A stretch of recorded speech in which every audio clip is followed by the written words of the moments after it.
La Sicilia è l'isola più grande del Mar Mediterraneo e offre ben 1500 km di costa dove poter trovare angoli di paradiso nascosti fra coste frastagliate protette da bellissime scogliere. Un'isola ricca di storia e di tradizioni, molte delle quali legate al mondo della pesca e del mare.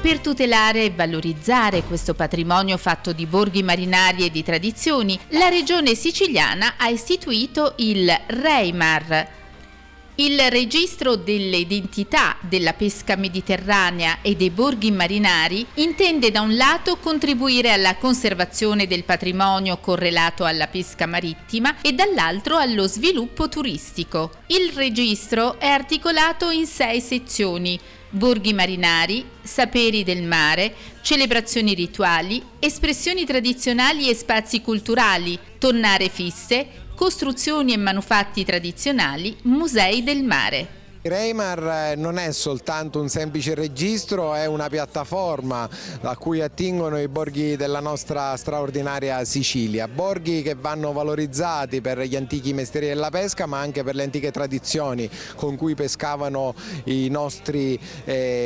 siciliani, mestieri che vanno recuperati, vocazione che va tramandata, ma bellezze straordinarie, eccellenze che in quei borghi sono cresciuti oggi sono messi a regime, a sistema per fare sì che i percorsi turistici possano anche abbracciare quelle che sono le peculiarità di una terra straordinaria come la nostra isola, che viene raccontata nei libri di storia, che viene raccontata e tramandata anche con racconti epici dove i pescatori siciliani rappresentano sempre un punto di partenza per grandi scrittori. Quelli scrittori che hanno raccontato quella Sicilia straordinaria tanti anni fa, oggi vedono nei borghi marinari in quel turismo un'attrattività e una recettività che con REIMAR vogliamo implementare e su cui vogliamo continuare a investire affinché straordinarie bellezze della nostra regione vengano conosciute, ma anche la trasformazione del prodotto di quei luoghi venga apprezzata. La pesca rappresenta una parte dell'identità della nostra bella Sicilia e poi abbiamo il mare che è ricco soprattutto di eccellenze, di prodotti di pesce anche povero ma che può essere valorizzato, un pesce con tantissime proprietà. Un mare straordinario che abbiamo qui alle nostre spalle come quello dell'arcipelago delle isole Eolie, un pesce povero ma anche un pesce ricco di fattori nutraceutici e un pesce che fa bene. Uno dei pilastri della dieta mediterranea è il pesce azzurro, ormai in gran parte dei gourmet ma anche della grande distribuzione acquista il trasformato siciliano. La marineria siciliana è tra le marinerie più importanti come flotte del nostro paese ed è una marineria capace di trasformare un prodotto eccezionale e di renderlo, consentitemi di dire, migliore di tanti altri. Oggi l'investimento che il nostro governo fa è di stare al fianco di quei produttori ma soprattutto di quei pescatori, perché troppe nuove generazioni non seguono le generazioni dei padri e vanno aiutate a continuare quel mestiere che per la nostra regione è tanto importante quanto il suo prodotto. Il viaggio di Mare Ricco siciliano, giunto alla 3ª edizione, ci porta in alcuni dei luoghi inseriti nel REIMAR per raccontarne le storie e le identità legate al mare. Un'occasione per conoscere una pagina ricca e ancora oggi molto radicata del passato di questi luoghi, con uno sguardo rivolto verso il futuro. Una storia che passa attraverso la pesca tradizionale, i sapori e i saperi del mare e delle attività connesse, come quelle dei maestri d'ascia. E che passa anche attraverso le tonnare e la pesca del tonno, proseguita per secoli fino agli anni 60 con un commercio che è andato anche al di fuori dei confini regionali. Alcuni simboli di questa storia sono ancora visibili anche nel messinese, come a Gioiosa Marea, Oliveri e Milazzo. Un mare ricco di opportunità per la crescita economica e turistica dell'isola, un pescato locale che, seppur definito povero e di rigetto, ci permette di scoprire i piatti della tradizione anche in versione innovativa, portando a tavola un prodotto con tante proprietà nutrizionali.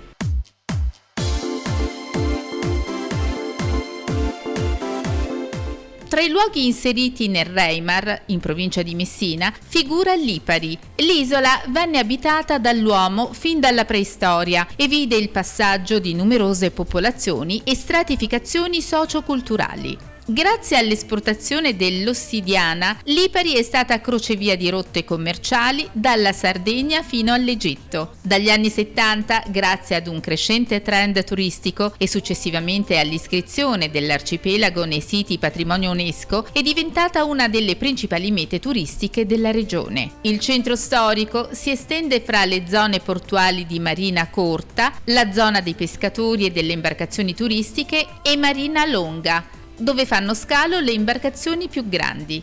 Per connotazione geografica, la pesca ha rappresentato per un lungo periodo la principale fonte di sostentamento, coinvolgendo nelle attività in passato anche le donne.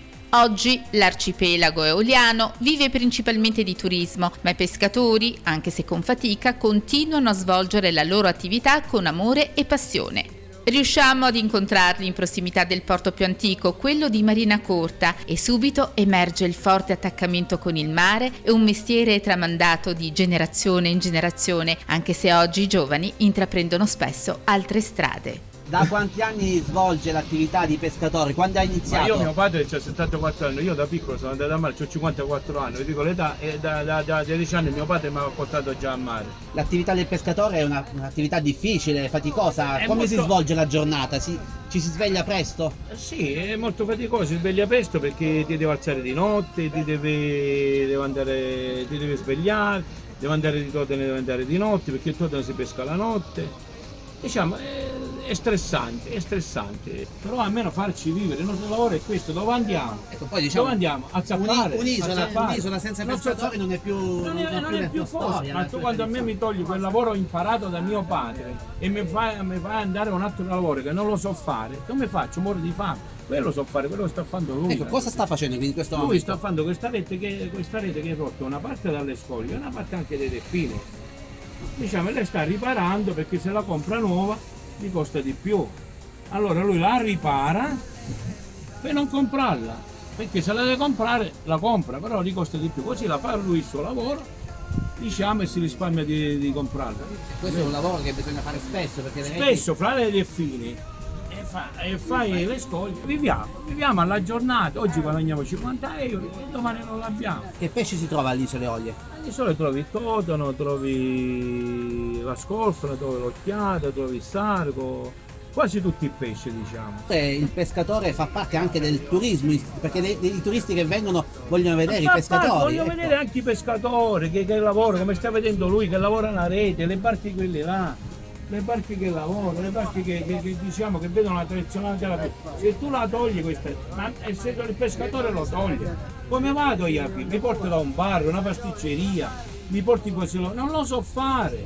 Quanti anni hai? Lo possiamo 36. Dire? 36, allora possiamo dire che forse il pescatore più giovane di Lipari? No, ci sono anche le più piccole. Ma come mai hai deciso di iniziare a svolgere questa attività? Perché davvero non c'è alternativa. Quindi o fai il pescatore o prendi il reddito di cittadinanza. E quindi... Tu hai deciso di fare il pescatore, di lavorare. Tuo papà è un pescatore? No, lavorava nelle navi. Quindi tu hai iniziato come? Hai visto qualcuno? Mio nonno, mio zio, la famiglia è sempre però di pescatori. Una cosa bella. Una cosa bella di questo mestiere è una cosa bella perché a me la pesca mi piace insegnata da mio padre, legare gli ami, fare il conso, lo porto in pescherie. Lo faccio, le persone se lo comprano, diciamo è la pesca che mi ha insegnato mio padre come io e mi piace. Lei è pescatore da quanti anni? 156. Quindi una vita, mezzo secolo dedicato alla pesca. Ma cosa significa per lei svolgere questa attività e come ha iniziato? Allora, se non hai amore per questo mestiere non lo fai. Viene l'amore e poi veniva il retribuito. Faccio la pesca e turismo e ne approfitto con i turisti. Faccio la totanata, porto le persone a pescare a Volentino. Quindi lei accompagna i turisti a vedere come funziona il mondo della pesca? Sì. Da dove arrivano i turisti? Da tutta Italia, vengono da tutta Italia, pure gente tedeschi, francesi, mi chiamano e io li porto, gli spiego quello che vi sto spiegando a voi e poi li faccio pescare, E questa che vediamo davanti è la sua È la piccola mia- imbarcazione. La mia piccola imbarcazione che io con la piccola pesca ogni inverno mi metto le rete, vado con 200-300 metri di rete, vedo la scofla, occhiato, un sarco, e in estate ora vado con l'attrezzatura di luce a prendere il totem. Ecco, ma quanti anni ha questa imbarcazione? Questa è vecchia, diciamo, un po' di anni, la struttura, faccio un po' di manutenzione a modo mio, non la so tenere tanto, e come non sono tanto bravo, faccio la manutenzione io, la tiriamo, la mettiamo a secco, poi la dobbiamo tirare perché è parchi a cantiere, dobbiamo pagare la manutenzione che ce la facciamo noi, un pezzo di legno dobbiamo chiamare un falegname e ce la cangiamo, dove è un po' diciamo messa male. E la pittura decorativa e il resto la dobbiamo riprendere, che è vecchia, i suoi diciamo 20 anni ce l'ha. Per che tipo di pesca si utilizza questa piccola imbarcazione?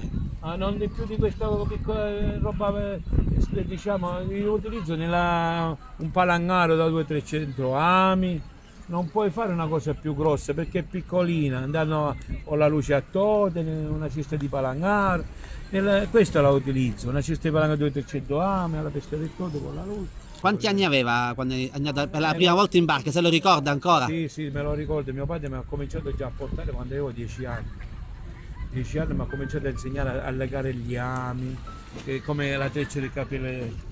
A legare gli ami, a fare quel lavoro che faceva quel signore poco fa, a cucire la rete, mi ha insegnato, se tu vedi come cuciamo la rete, come faceva quel signore a legare gli ami, a mettere i braccioli nel palangaro, io l'ho insegnata da mio padre. Non aveva paura quando è andato la prima volta a mare, magari anche di notte? Avevo paura che mio padre ogni tanto mi vomitava perché il mare mi dava fastidio, lui era più abituato. E io ora ci sono le pasticche, ma lui era più abituato, io mi sentivo male, mi vomitavo, perché a Marona mi sono abituato, diciamo, e c'è questa tradizionalità insegnata. Fare il pescatore è un mestiere difficile e soprattutto d'estate, mentre gli altri si divertono nelle isole, voi lavorate. Mentre che gli altri vengono i turisti e si divertono, noi lavoriamo sempre lo stesso. Se tu vedi qua io ho un po' di esca salata per andare a pescare, ecco, te la posso pure fare vedere. Per andare a pescare e torna, se vuoi intervistare. Quindi adesso sta andando, più tardi andrà a pescare? Stasera vado a pescare, c'ho desca salata per andare a pescare il totano. Vedete, un po' di sale, sono degli acciughi messi da, diciamo, delle sardine vive presi da noi, dalla pescaria, che le portano le sardine a cassette, vediamo un po' di sardine, queste esche, poi la mettiamo perché il totano le vuole mangiare come noi, vede l'esca e ci va nell'esca, e così il totano ci sono tanti liami che li arriviamo a prendere, si appicciano quegli ami e si garofola là. Ecco, ma si va di notte a pescare il totano? Sì, di notte, di giorno no, puoi pescare solo palangaro, puoi pescare diciamo quei tremagli, di giorno i tremagli, solo questi di giorno puoi pescare, palangaro e tremagli. E allora chi viene a Lipari può gustare il totano fresco? Può gustare il totano fresco, sì, da qua preso con i nostri mani dai pescatori. E come lo... che vanno nei ristoranti. Come lo ama gustare lei il totano? Ma come lo amo, a me il totano gustarlo mi piace il ripieno a su come lo fa mia moglie con i capperi, eccetera, faccio venire un desiderio anche a voi. E poi fritto, indorato, lo puoi fare in tanti pezzi che non c'ha spine, lo puoi fare bollito, lo puoi fare fritto, indorato. È un pesce senza spine, e delfine gli piace di più, si mangia lo chiamano il totano, è pazzo il delfine, che non c'ha le spine, in bocca sano e via.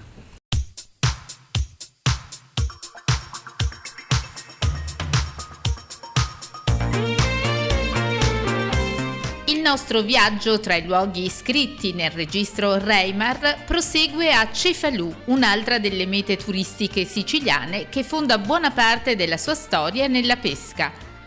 Anche nella città normanna oggi la principale attività è legata al turismo, ma l'identità marinara di questo borgo emerge chiaramente. Nel comune palermitano era molto importante la pesca del pesce azzurro e l'attività di salagione del pescato, con la presenza di numerosi magazzini dove lavoravano numerosi addetti. L'origine dell'insediamento è databile attorno all'VIII secolo a.C. e molto probabilmente si articolava in due spazi con funzioni diverse, di cui uno nella parte superiore della rocca e l'altro al mare. Nel 254 a.C. divenne città romana decumana, militare prima e tributaria poi, prendendo il nome latino di Cefaloedium. Dopo l'età bizantina ed araba, i Normanni nel 1064 ne distrussero la veste orientale e la ricostruirono completamente. Per Cefalù iniziò così un periodo di grande splendore. Nel 1131 avvenne la fondazione del vescovato e la città divenne simbolo della cristianità restaurata nell'occidente dell'isola e simbolo della potenza normanna. Tanti sono i simboli e le tradizioni ancora oggi esistenti che raccontano l'identità della città normanna legata al mare, e tra questi vi è l'Antinna Mari, letteralmente antenna a mare. Si tratta di una gara riservata ai figli maschi dei pescatori del paese che si svolge nel Vecchio Molo nell'ultimo giorno dei festeggiamenti in onore del Santissimo Salvatore, compatrono del paese. Un palo viene saldamente fissato al molo sporgente orizzontalmente sul mare. All'estremità viene collocata una bandiera raffigurante il Santissimo Salvatore. I partecipanti devono camminare a piedi scalzi lungo il palo, reso scivoloso da sapone o grasso. Vince chi per primo afferra la bandiera.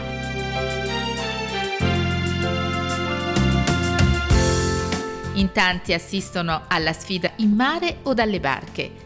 Questa tradizione a Cefalù è rimasta sempre viva e oggi viene promossa dall'associazione Antinna Mari, riuscendo a far divertire i residenti e i numerosi turisti che nel giorno della gara sono presenti nella cittadina. Avanza a piccoli passi, adesso accelera, Giuseppe bloccato, Giuseppe bloccato,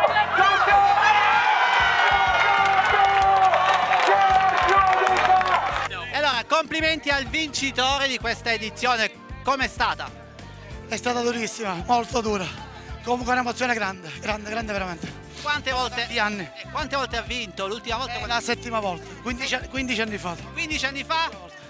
Quindi ora grande soddisfazione, porta a casa questo ambito trofeo. Certo, soddisfatto al 100%. Sindaco, com'è andata questa edizione, la prima sotto la sua amministrazione? Io ho avuto questo onore di partecipare da sindaco quest'anno all'Antinna Mare. Una bellissima emozione, un bello spettacolo, davvero tanta partecipazione di pubblico, ma soprattutto credo che loro si siano divertiti, e poi Giuseppe è il Nadal dell'Antinna Mare, insomma, quindi vince da tanti anni, è stato veramente bravo. Ci si allena durante l'inverno oppure? Mai. Almeno io, poi gli altri non ne ho idea. Quest'anno è il quinto giro. Il quinto giro. Perché è difficile inizialmente, c'è tanto sapone. Non è tanto difficile, prima la prendevo terzo giro, quarto giro massimo.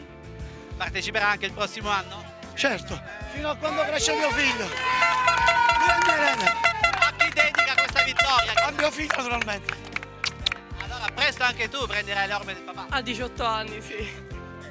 Grazie ancora, complimenti. Grazie a voi, grazie a tutti. Tante coppe. Allora, tante coppe il sindaco ne consegnerà uno in modo particolare a Totò Provenza, perché lui non solo unitamente a Sebastiano, Cefalù e Sant'Acqua sono i pluricampioni, però rimane con noi, è un gran lavoratore dell'Antinna, e noi stasera a nome dell'associazione Antinna Mare il sindaco consegnerà questa Coppa Simpatia, perché lui è la nostra simpatia. Allora, consegniamo la Coppa, sindaco. Ecco qui al nostro amico Totò. Mi piace dire la voce dell'Antinna.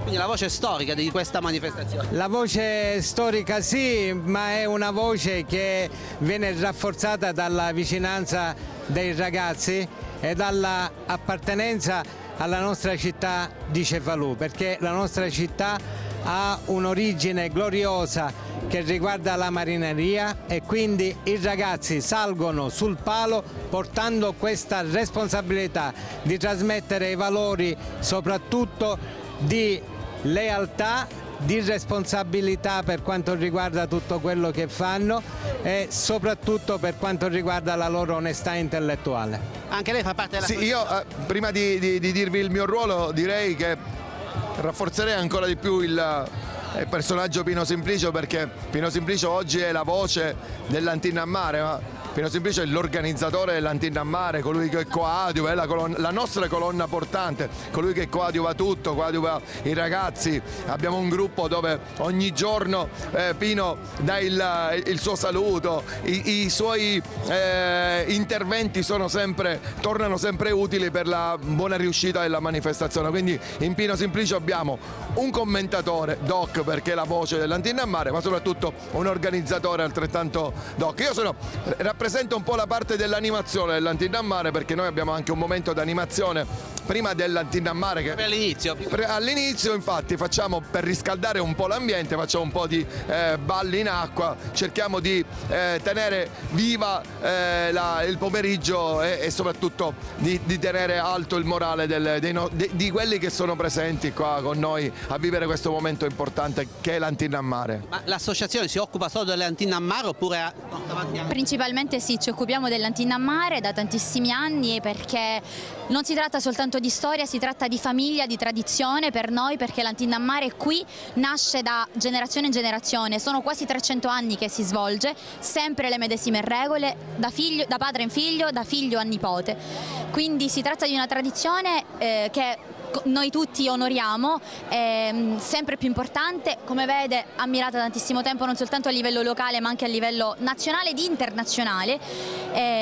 Possiamo dire tanti tipi di Antinna a Mare in diversi luoghi, ma la nostra, specialmente per noi, è quella a cui teniamo di più, anche perché non nasce come soltanto una modifica dell'albero del palo della cuccagna, perché come vede il nostro palo è inclinato, non è orizzontale, c'è una maggiore difficoltà, c'è un palo che viene unto di grasso, sivu come lo chiamiamo noi in siciliano, quindi non potremmo salire tutti, ecco, si tratta di una sfida che i concorrenti fanno anche con loro stessi anno dopo anno nel tentativo di raggiungere quello che per noi è il simbolo di Cefalù, la bandiera di Gesù Sabatini. Tra l'altro io vorrei aggiungere una cosa, vista la difficoltà che c'è proprio nel salire e i nostri ragazzi devono essere veramente preparati, che uno dei nostri concorrenti, nonché uno dei ragazzi che ha vinto più edizioni ultimamente, è detentore del palo di Canale 5 Ma come funziona? Chiediamo alla voce storica come funziona l'Antinna a Mare. Nei primi 5 giri, le parlo del regolamento,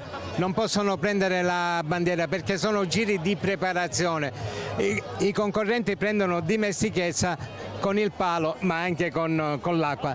Dopo i primi 5 giri viene nuovamente cosparso di grasso il palo e quindi la gara entra nel suo vivo. Entra nel suo vivo e il palo è lungo circa 16 metri e i ragazzi, sempre camminando sul palo, perché non si possono assolutamente permettere di cadere sul palo e quindi raggiungere la bandiera se non alzati sul palo, quindi praticamente debbono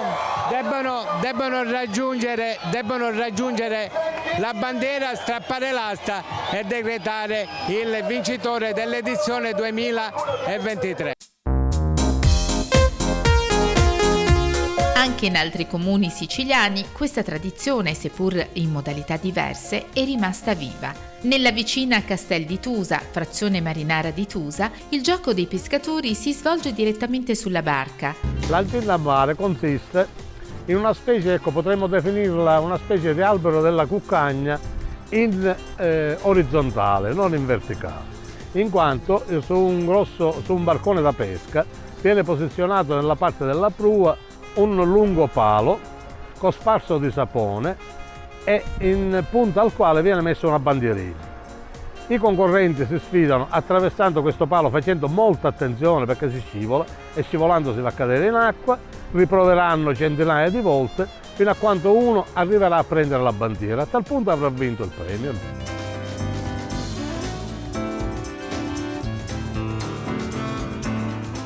Castel di Tusa che è bellissimo, la natura l'ha fatto bellissimo veramente, una bellissima spiaggia, bellissimo mare. È una tradizione e le tradizioni si mantengono. È un momento bello perché lo dedichiamo sempre alla Madonna, perché la Madonna della Catena per noi è il nostro santo protettore, il nostro, come si dice, la nostra Madonna.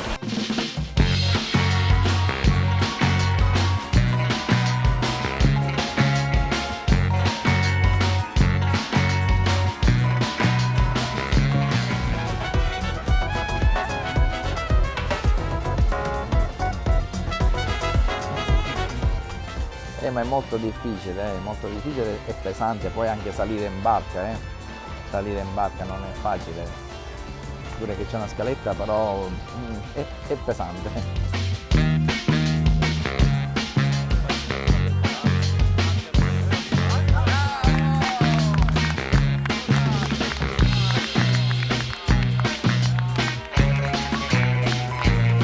Bello, ma stancante nello stesso tempo.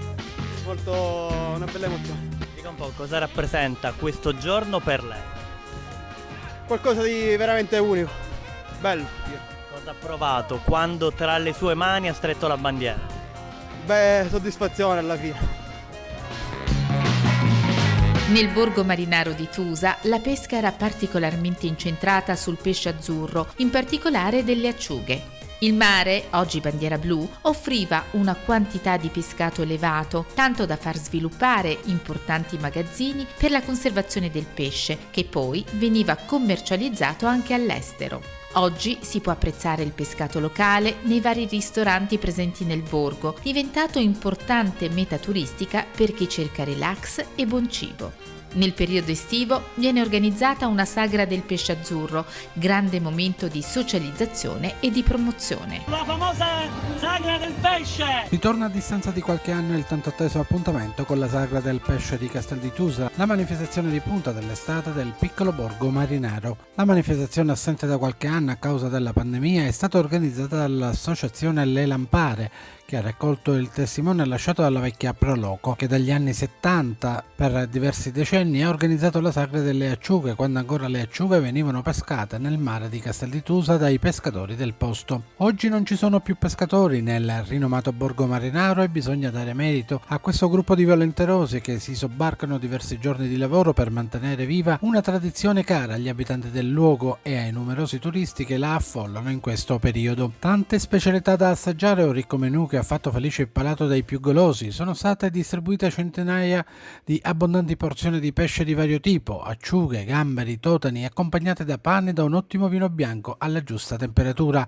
Festa e convivialità durante i quali i visitatori si sono immersi nell'atmosfera magica di una vera e propria terrazza sul mare. La sagra del pesce è molto più di un semplice evento gastronomico, in quanto rappresenta un'opportunità unica per onorare la tradizione dei pescatori locali e rafforzare il legame della comunità alesina con il mare, che ha giocato un ruolo cruciale nella storia di questi anni. La serata è stata allietata dalla musica di DJ Max, che ha fatto ballare i presenti fino a tarda notte. Tutto si è svolto regolarmente sotto l'occhio vigile del comandante della stazione Carabinieri di Tusa e dai suoi uomini.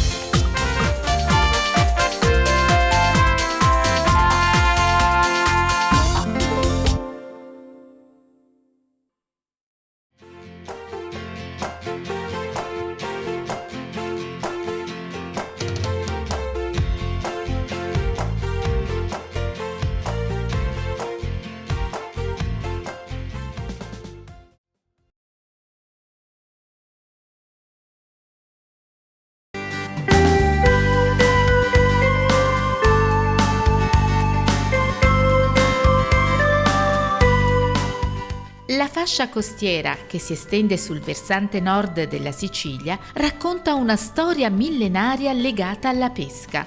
Un ruolo determinante in questo tratto di costa lo ha avuto la pesca del tonno svolta attraverso tonnare di andata, dove il pesce veniva intercettato durante la prima parte del suo viaggio. L'attività, sviluppatasi con l'arrivo degli arabi, richiedeva l'uso di postazioni a mare e a terra. Oggi restano ancora dei simboli legati a questa attività. A Gioiosa Marea restano pochi elementi della tonnara di San Giorgio, tra i più importanti stabilimenti di questo territorio, la cui attività è andata avanti per secoli fino agli inizi degli anni 70. La struttura architettonica della tonnara si è sviluppata su 2 livelli, un piano terra con magazzini e depositi in cui si svolgevano le attività legate alla pesca ed un primo piano, residenza estiva dei proprietari. Purtroppo, oggi dell'assetto originario dei manufatti è rimasto ben poco. Ormai non c'è più niente da guardare perché c'è tutto rotto, no? Ma i ricordi rimangono in ogni modo. E quello che io mi ricordo che ci lavoravano una 60 di persone, fra 50 a mare e una decina qua a terra. Quindi 60 famiglie che vivevano di questo? Sì. E qua il paese allora era di 500 abitanti, non di più, perciò c'era un buon guadagno per l'inverno. E quando arrivava la primavera c'era un sorriso qua a San Giorgio. Dice perché? Perché c'era quella speranza della mattanza e tutti si volevano bene e tutti si guardavano, perché lavorare non solo poi quei 60, poi ci lavorano anche 20-30 donne alla scatolame del tonno. Io ero piccolo, non ci sono mai stato là con la tonnara, invece io facevo il pescivendolo. A 12 anni, come ho finito già, giustamente ho finito la scuola elementare, poi non ci sono andato più a scuola e a 12 anni sono andato nei magazzini e perciò lì dentro io ci stavo e sapevo tutto. Quindi ricorda bene l'atmosfera, la storia di questo luogo? Sì, come tagliavano il tonno. Si iniziava subito dopo il 3 il 4 di aprile. Si usciva tutto quello che c'era dentro e si sistemava qua su questo davanzale, proprio su questa arenile, su tutta la spiaggia. Quindi le reti e cos'altro? La rete, le ancore, i galleggianti, i cavi d'acciaio, tutte le corde, tutto veniva, uscivano tutte le barche, erano un 17, 18 così, erano 3, erano dei paliscarmi grandi, lunghi 15 metri, 16, non mi ricordo. Ecco, i paliscarmi o palischermi, per chi non lo sa, erano le barche. Erano delle barche. Allora i paliscarmi venivano sistemati, che veniva il calafato. Il calafato era quello che riparava le barche.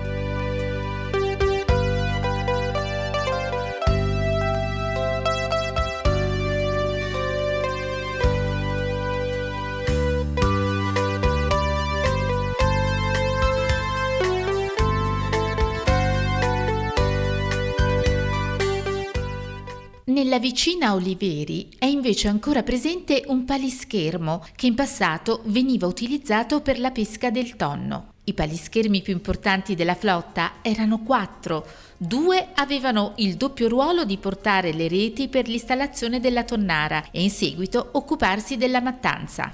Un palischermo sostava fisso in mare notte e giorno per tutto il periodo necessario a impiantare la tonnara. I tonni, dopo la mattanza, venivano caricati nella barca più grande della flotta. Altri 2 palischermi, chiamati portapietre, avevano il compito di gettare grosse pietre in acqua per ancorare le funi di canapa delle enormi reti.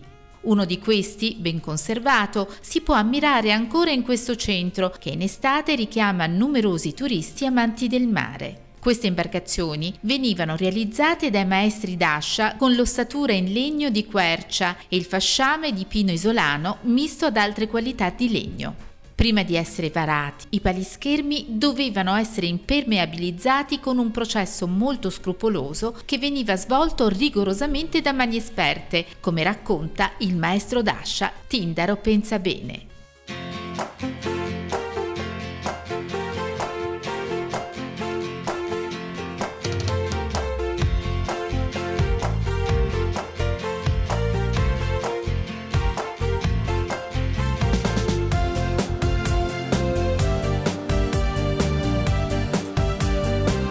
E qui a Oliveri incontriamo Tindaro Pensabene, che è uno dei pochissimi, forse anche l'unico maestro d'ascia della zona. L'ultimo forse dei maestri d'ascia. Ora di questo lavoro non ne fa più nessuno. Sono finiti letteralmente. Tutto vetro resina ora c'è. Legno non esiste più. Come si svolgeva la sua attività, il suo lavoro? L'attività si svolgeva lavorando il legno per mettere poi in opera quello che lei sta vedendo, no? Che attrezzi utilizzava? Ascia a mano, trapano a mano, mazza, chiodi, quadrati e via discorrendo. Io avevo la sega, nastro, la pialla, trapano elettrico, flex, tutto elettrico, diciamo così. Da manuale poco e niente, poco e niente. Come si diventa maestro d'ascia? Andando alla scuola ed imparare il mestiere. Come si può improntare, improvvisare, non si improvvisa. Ci vuole un bel mestiere, un bel maestro e tutto quello che ci vuole in seguito. Per quanti anni ha svolto questa attività? Per conto mio ho fatto io circa 30 anni. 10 anni, forse di più, l'ho fatto sotto padrone, diciamo così, il mio maestro. Quando poi loro hanno chiuso e allora io mi sono messo per conto mio. Però il mestiere l'ho imparato. A 21 anni ho conseguito il titolo di maestro d'ascia. E non era facile quell'epoca, no? Se non era uno all'altezza del compito. Però sono andato da piccolo, 13 anni e mezzo, 14 anni già io viaggiavo per andare a imparare il mestiere. Ma come veniva conseguito questo titolo e chi lo assegnava? Dunque, il titolo veniva conseguito da una commissione, c'era un ingegnere navale, non so se era colonnello della Marina militare, il comandante del porto di Malazzo e un altro, 4 erano di commissione, un maresciallo, 4 della commissione. Facendo un esame, si preparava prima, no? Un po' teorico, un po' più pratico, che doveva dimostrare quello che tu sapevi fare, se no questo titolo non avveniva. Un esame come si fa a scuola, no? Niente altro. Come veniva realizzata una barca? Ecco, lei riusciva a realizzarle direttamente da solo oppure aveva qualcuno che le aiutava? E allora da solo, soprattutto per questo tipo, non era possibile. Da solo potevo fare piccole imbarcazioni, 4 metri, 5 metri, 6 metri, 7. Poi se andiamo più lunghi ci voleva l'aiuto, no? Anche manuale da qualcuno. Questa barca che vediamo dietro è una barca che veniva utilizzata per la tonnara. E allora questa barca lo chiamavano in gergo siciliano un carria pesce. Quindi veniva utilizzato quando si calava la tonnara per il trasporto delle pietre, no? Che c'erano alcuni punti che dovevano calare, non so dove dovevano calare. Ne può dire di più poi, qua c'è l'esperto in materia. E per salpare l'ancora, come vede lei c'è l'organo a mano, a fine tonnara, si doveva salpare la tonnara, no? Siccome c'erano tante ancore e lo utilizzavano per salpare l'ancora. Niente altro, questo era il compito di questa barca. È stata costruita nel 1905 dal maestro d'ascia Giovanni Vitale. C'era la scritta, che poi hanno cancellato tutto quando hanno restaurato, ristrutturato. Non so se era costruito qua o da un'altra parte, però la targhetta era quella, 1905 Giovanni Vitale, il maestro d'ascia di questa barca. Lavorata tutta a mano, a quell'epoca non c'erano macchinari, non c'era niente, no? Sega a mano, ascia a mano, trapano a mano, tutto manualmente. Naturalmente c'è deve essere un gruppo di persone, ognuno aveva il suo compito. No? Ogni pezzo di questo palischermo ha un proprio nome? Sì, certo, c'è tutta la nomenclatura delle varie strutture, no? Sono il madiere, stamanale, fasciame esterno, questa è la corsia delle cinte, che rispetto al fasciame è un pochettino più grosso, l'orlo, poi ci sono i bagli interni che tenevano, diciamo, la barca, braccioli, puntelle, c'è paramezzale, c'è tutto quello che serviva, serrette, per l'incatenazione della barca. Il maestro Dascia si occupava di realizzare la barca, ma si occupava poi anche della manutenzione. Certamente. La manutenzione, ecco, i miei, diciamo, principali, quando io andavo a lavorare, avevano in consegna 3 tonnari che dovevano riparare tutta l'imbarcazione. Questa da Oliveri, quella del Tono di Malazzo e una era a San Giorgio.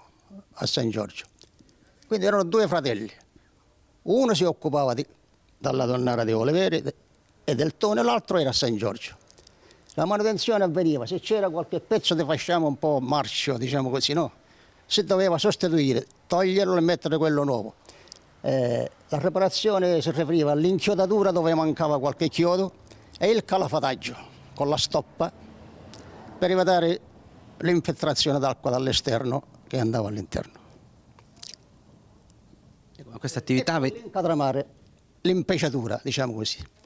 Non c'era all'epoca pittura, vernici. Ecco, la parte più scura quindi è proprio... Pesce navale questa si chiama. E questa attività veniva fatta ogni quanto tempo? Ogni anno, che prima che esce la tonnara in chiano, 2 mesi, 3 mesi prima si riparavano tutta l'imbarcazione, no? Fare questo lavoro di calafataggio, inchiodatura, fasciame da sostituire e l'impeciatura, diciamo così, l'incatramazione. Qual era la parte più difficile del suo mestiere?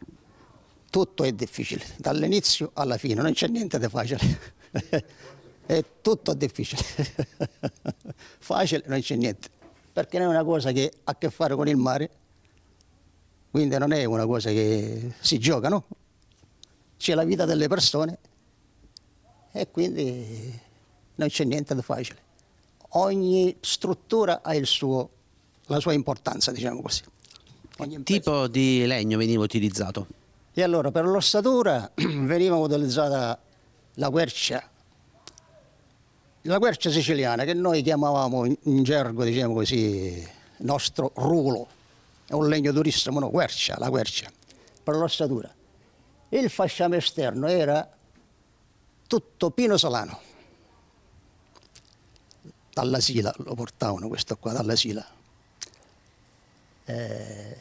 Spesso 5 centimetri.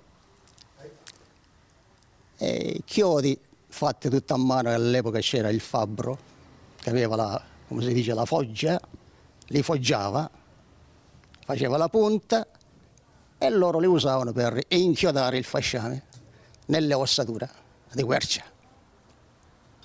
E poi si utilizzava altro materiale per rendere impermeabili quindi tutto? Sì, il calafataggio. Che veniva sempre preso da dove? Il calafataggio era stoppa, diciamo così, era canapa. La stoppa era fatta di canapa, corda di canapa, si sfalava, poi il maestro Dascia lo usava secondo quello che gli serviva, lo affilava manualmente e con un ferro, con una paletta, una mazzola in legno, tac, tac, tac, tac, tac, faceva tutto il calafataggio. Per ogni infessura dello scafo doveva essere tutta riempita con la stoppa, con la canapa, diciamo così. Dopo il calafataggio veniva fatta l'impeciatura. Quella era la vernice di quei tempi, no? Come si aveva la sicurezza che si aveva fatto un buon lavoro? E la sicurezza, sì, perché toccando, doveva essere tutto compatto, non c'era uno più dentro, uno più fuori. Doveva essere riempita tutta ugualmente e allora quello era al 101%. Quando l'imbarcazione entrava in mare per la prima volta c'era una grande emozione, era anche una giornata di festa? Sì, certo, anche quello, magari rompevano la bottiglia come si usa fare per inaugurare, no? Per inaugurare. Non so se a quei tempi lo facevano, però quando io lavoravo a Malazzo, mi ricordo da piccolo, quando si costruiva una barca e lavoravano c'era questo, mettevano la bottiglia, a mare. Lei dove ha svolto la sua attività? Qui a Oliveri o anche? Io la mia attività ho imparato il mestiere a Melazzo, sono stato lì per 14 anni quasi. Poi quando loro hanno chiuso mi sono messo qua, per conto mio. C'è un capannone lì, se le vede lei là, guardi, quel capannone l'ho fatto io quando mi sono messo qua ho avuto la concessione demaniale e ho lavorato per ben 30 anni per conto mio, facendo piccole e medie imbarcazioni, diciamo così, per la pesca. Quanto tempo richiedeva il lavoro appunto per realizzare una imbarcazione di medie dimensioni per la pesca? Parliamo di quanti metri? Vabbè, per farne una, diciamo così, da 5 metri, più o meno un mese, no? Lavorando, diciamo, uno solo con il manuale, diciamo così. Dipende dalle dimensioni. Se era più grande poi magari 2 mesi, 3 mesi, 4 mesi, dipende dalla grandezza, le dimensioni. Si ricorda l'ultima barca che ha realizzato? L'ultima barca, il legno? Il legno? No, era una da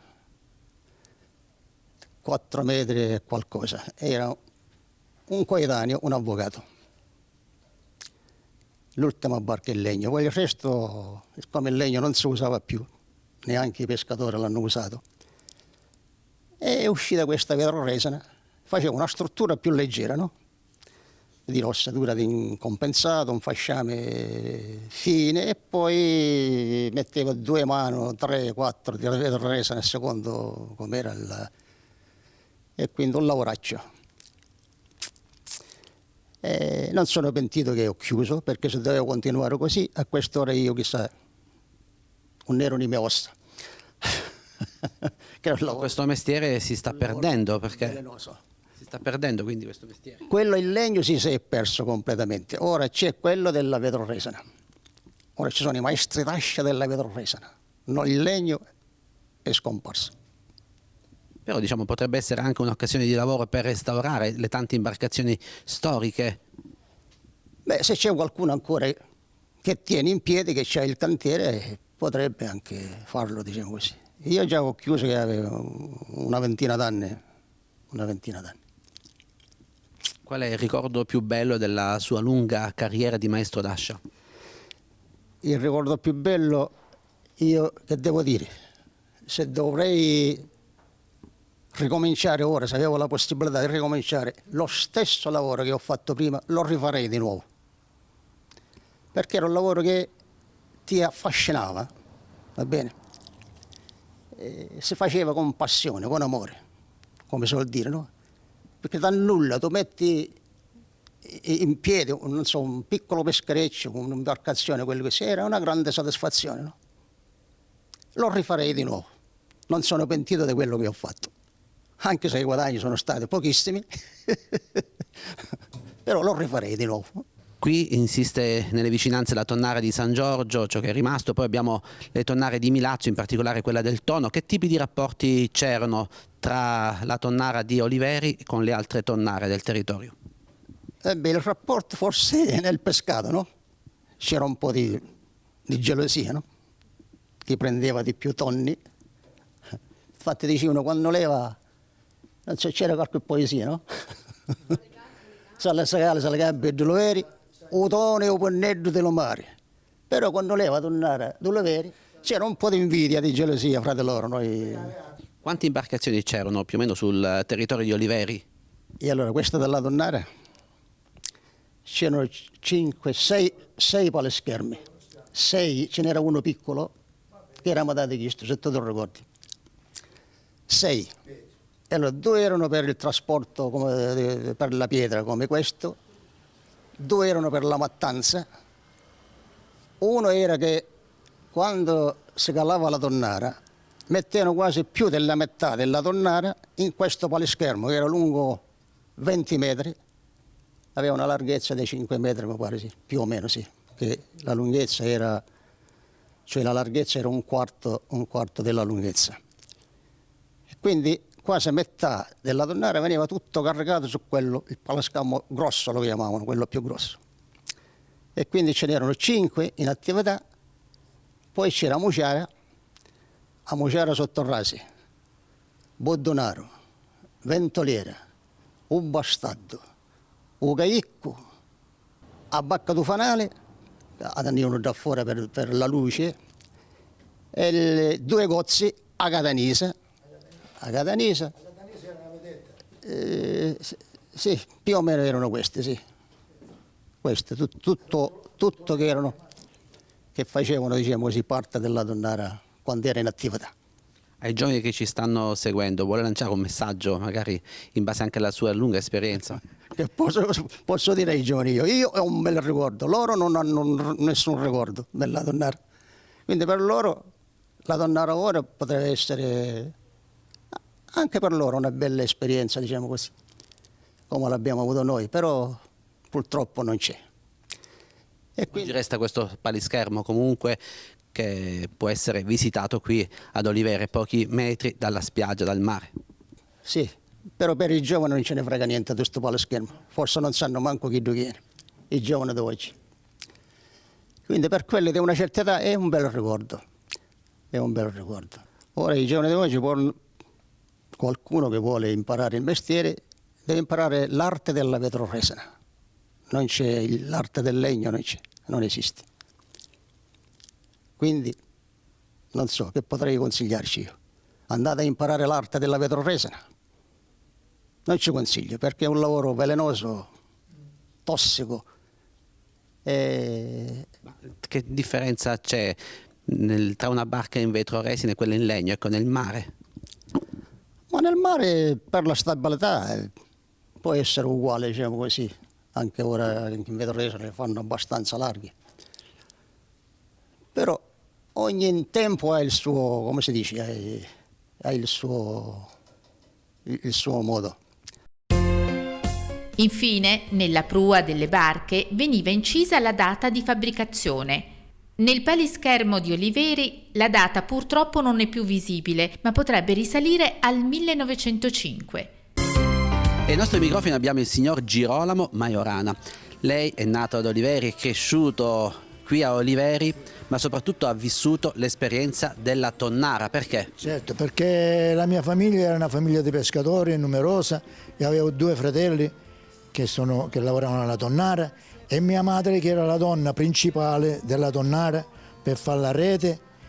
D'inverno si faceva la rete e quando si bolliva il tonno lei cercava queste donne più brave, quanto tonno serviva, quanto tonno aveva pescato, veniva informata, se c'erano 100 tonni ci bisognava 50 femmine, se c'erano 20 tonni bisognava 10, mia madre faceva queste donne più brave, dopo che il tonno veniva bollito, che c'erano 2 grandi caldaie a bollire il tonno, c'era la lavorazione a terra, lo mettevano su questi, si va a asciugare, lo facevano tutto a pezzettini senza spine, tutto solizionato. Quando intervenivano, dopo 2 giorni venivano queste femmine con mia madre che controllava tutta questa situazione di lavoro, mettevano questo tonno nelle scatole. Io mi ricordo, ragazzino, 7 anni, 6 anni, nel 44, 45, 46, 47, potevo entrare solo io nelle tonnare perché ero figlio dal Zacalore squadrito. Io entravo dentro perché non poteva entrare nessuno. E mi ricordo che mia madre usciva con un pezzettino di tonno nella tasca e era talmente gustosa quella tasca che mi mangiava anche la tasca perché non si poteva uscire il tonno bollito, che profumava, una cosa speciale. E si bolliva il tonno d'estate. Poi con la pesca si cominciava dall'1-2 aprile tutta la ciurma di mare. Infatti nel libretto che ho fatto vedere io ci ho elencati tutti i pescatori, che io l'ho elencati perché abbiamo fatto la bollita del tonno nel 2007 e abbiamo fatto un grande successo veramente, sono venuti milioni di persone qua in questa zona qua. Ma da piccolo le osservava anche le attività che venivano fatte a mare? Certo, perché io con la barca andavamo lì dove tiravano questa rete, poi man mano mi facevo più grande, si andava 2 o 3 con la barchetta a vedere la mattanza di questi tonni qua. Però io onestamente non ho lavorato con la tonnara, ho fatto qualche giorno così quando c'era la gente d'aiuto, come ho raccontato poco fa, ma io alla tonnara non ci sono andato, non per l'età ci potevo andare, anche 4-5 anni, perché qualcuno alla mia età, quando aveva 17-18 anni, è andato alla tonnara. Noi, siccome mio padre avevamo attrezzature di lampare, menaita, per acciughe, sciabiche, per la neonata d'inverno, e avevamo tanti impegni di lavoro. E avevo due fratelli, che questi due fratelli, uno nel 48 andò in Argentina, l'altro dopo aver fatto in marina, nel 50 tornò e andò pure in Argentina, e così loro la tonnara hanno chiuso. C'era soltanto mia mamma impegnata nel 60. Però alla fine per me, il 1960 per me è finita. Io, quell'anno è morta mia madre, è morta anche la tonnara. Da quell'anno là la tonnara cominciò a scarseggiare, non pescava più tonni, finché poi io emigrai un po' di anni e ho saputo che la tonnara calò nel 64, una volta nel 65. Però non c'era più tonno. Non c'era più tonno, si pescava un po' di scamali. E c'era dietro tanto lavoro, venivano impegnate tante persone per la pesca? Per la pesca erano soltanto i marinai, per la pesca. Poi il lavoro veniva quando veniva a terra, c'era la manovalanza di gente di quelle là che c'erano quelli che lo tagliavano, che lo dovevano bollire, quelli con i carrelli che lo portavano, c'era una ventina di personaggi, anche contadini, erano bravi, loro avevano anni che facevano questi lavori qua, perché il pescatore, una volta che il tonno arrivava sui carrelli, il pescatore della tonnara non c'entrava più. Ogni 200 tonni ci toccava, chiamato il bisciagliotta, ci toccava un tonno gratis per i pescatori, per i 50 pescatori. E sceglievano, su quella levata, se prima ne avevano pescato 190 non ci toccava. Ci toccava dai 190 dopo, si capitava che erano i tonni o più grossi o più piccoli, si dovevano accontentare di quello là che aveva 10 o 11 arrivato a 200 e ci toccava un tonno. Io mi ricordo una volta hanno pescato una marea di tonni grossi e hanno scelto 2 tonni, ci hanno messo 2 mazze di fiori su 2 carrelli per distinguere quale pesava più perché si prendevano il più grosso. L'hanno pesato uno 425 kg e l'altro 430 kg. Si sono presi quello da 430 kg, quello là era sull'ordine dei pescatori, quelli che volevano fare. Il padrone lo poteva anche vendere, gli dava i soldi su quel pesce. Però negli anni dopo 50, quando si è fatto un pochettino di questo tonno lo portavano in piazza e si vendeva e c'era un guardia municipale importato su a tagliare questo tonno e vendeva. E si come diceva, tonno da tonnara di pescatura, tonno a 400 lire chilo. Però tanto di 400 kg massimo si poteva vendere 100-150 kg, perché allora chi lo comprava il tonno a 400 lire, che non c'era. Però si vendeva così e il guadagno andava a finire ai 50 pescatori. Ma i pescatori, una volta che arrivavano a terra la sera, se ne andavano a casa, quelli della tonnara. Non c'entravano più con lo stabilimento. Lo stabilimento era tutta un'altra lavorazione. C'era addirittura il maestro saldaturi, quello che saldava questi latte. Era un genovese, che mi ricordo era un genovese. Addirittura ero piccolino, sua moglie quando è venuta di Genova, che venivano annualmente, venivano per 2 o 3 mesi, mi portò un vestitino a me di marinaretto, che me lo portò da Genova, non lo scordo mai, avevo 4 anni, 5 anni. Questo è un palischermo, venivano utilizzate diverse imbarcazioni per calare la tonnara e poi anche per effettuare la mattanza e il recupero della tonnara.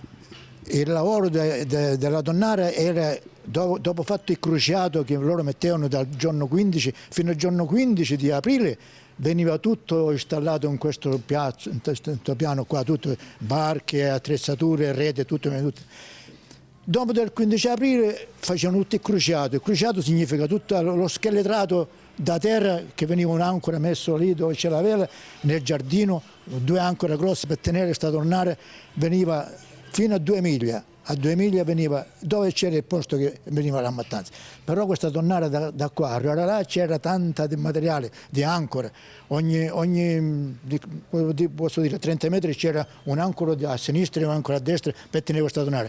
Il sucarato a galla e poi tutte queste pietre. La pietra della tonnara veniva fatta a capocefalo, c'erano i mastri di quelli che sparavano la pietra e realizzavano queste pietre da 20 kg, 15 kg ciascuno. I pescatori le legavano con la corda e queste venivano per il piombo della tonnara, da terra, dalla spiaggia, fino a arrivare a 2 miglia tutta fondale. E a galla c'erano questi sugheri che poi negli anni 50 hanno portato le bombe, le famose bombe, ma prima non c'erano cose galleggianti. Questa era l'unica tonnara che c'era a Oliveri? Aveva Oliveri un'altra filiale, si chiamava Salicà, come l'ho detto nella poesia, San Giorgio, Salicà, Beddo Oliveri, Lutoni e Lupineddo di Lumari, ma quando facevano levato l'Oliveri, faceva rimare tutte le tonnare.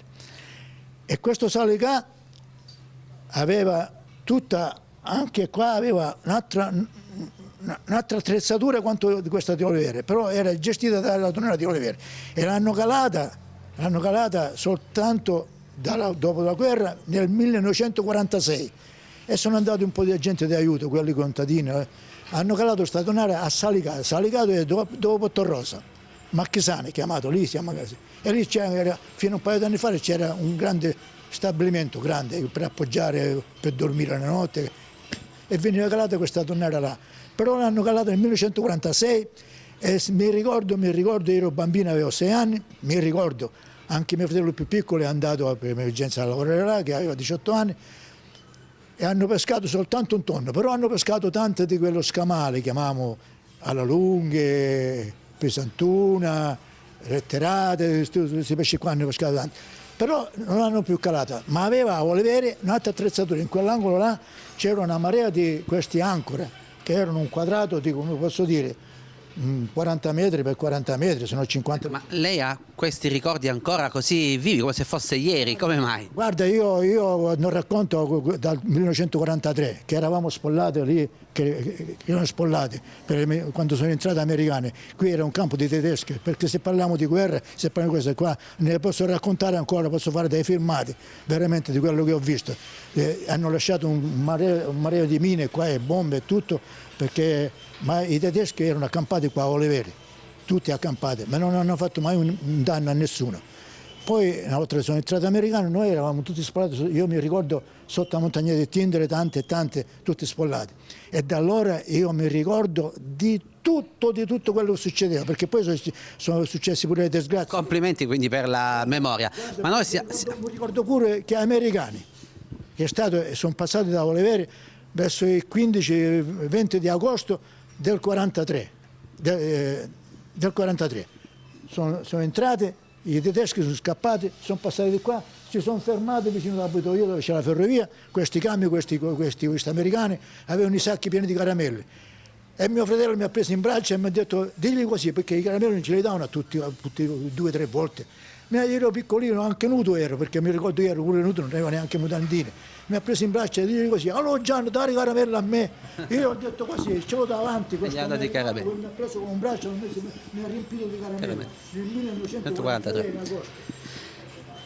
Prima di chiederle cosa ha in mano, le chiedo, ma qual è la ricetta con il tonno che ricorda maggiormente, che ha apprezzato maggiormente, che magari sua mamma preparava? Perché una parte del tonno veniva poi anche cucinato, immagino. Certo, ma il tonno è un pesce, come lo fai è sempre dolce. Il più facile, se fai un po' di brace e ne fai una bella bistecca, una bistecca come una fiorentina di tonno, e lo metti sopra il fuoco, lo fai riscaldare di qua e te lo mangi con un peperoncino e mezzo litro di vino e canta mamma sei tanto felice. E in mano siamo davvero curiosi di sapere cosa ha, perché ha una grande conchiglia, cosa ha, quindi e cosa serve soprattutto. Questa è un'eredità, io ero piccolino e ce l'aveva mio padre a largo mare quando pescavano le acciughe e la lampara, quando l'acciuga veniva sotto la lampara mio padre suonava la brogna per fare la barca che aveva la rete per venire là che c'erano le acciughe, non poteva ritardare perché le acciughe possono passare 10 minuti, un quarto d'ora, poi vanno un'altra volta via. E si ritrava la rete e si prendevano le acciughe, con la menaita oppure con ciangiolo. E io sono nato nella famiglia di pescatori, però è successo che nel 60 partito in marina, fatto 26 mesi di marina, nell'anno che ho detto io, quando per me la tornare è finita, che mia madre è morta, mi hanno chiamato in marina. Non dovevo fare la marina io perché 2 fratelli miei, quelli che sono andati in Argentina, avevano fatto già la marina. Però allora ero maggiorenne a 21 anni e non è stata, ci voleva un certificato fatto dalla mia famiglia. Quindi questo praticamente era il cellulare di oggi, perché una volta si comunicava così. Certo, si comunicava così. Chi ce l'aveva? Che non ce l'aveva, che ce l'aveva. Qua a Oliveri ce l'avevamo solo mio padre queste qua, anzi ce ne avevamo 2. E quello là, che il primo che è partito in Argentina, una se l'ha portata, questo è un ricordo mio, se l'ha portata in Argentina. Allora, ci fa vedere come funziona? Funziona fino a 3-4 anni fa, non avevo 83 anni come ora, la facevo suonare forte. Ora il fiato mi comincia a mancare, però ci proviamo, vediamo.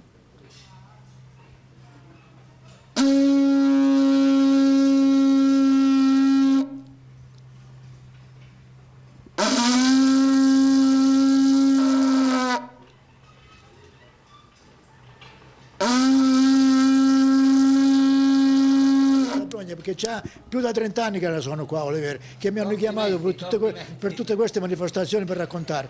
Però guardi, la cosa più che mi è rimasta, la tonnara è come mestiere, perché io per me in mare ho cambiato, guardi, io ho lavorato 7 anni in Svizzera, ero specialista sul mio lavoro, facevo quella pittura che ha detto il mastro, la pittura di resina. Però era chimica e mi faceva male, la ciba mi fece male, mi ho operato a uscio e tutto.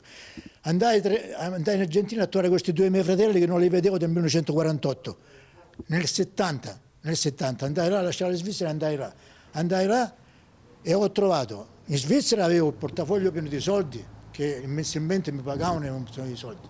In Argentina trovai un mangiare a bizzeffa, come si dice, l'arabo, di carne e tutto, e c'erano i miei fratelli e i miei nipoti e mi è piaciuto pure. Però quando ritornai a Oliveri non ho potuto cambiare il mio mare, che ci sono nato, per me, e io, guardi, io ho 83 anni, però questa salute io l'ho trovata con il mare, perché mi ricordo ci c'erano amici miei che si alzavano alle 10 di mattina e sono morti. Io mi alzavo tutte le mattine alle 4 da 10 anni in poi a lavorare a mare e sono questo qua. Ancora io vado a lavorare a mare a pescare e ce la faccio ancora. Però l'anno scorso ho avuto una batosta, ho preso un'ischemia cerebrale e a pescare non mi mandano. Però quando vado a pescare sono più forte di quando sono a casa.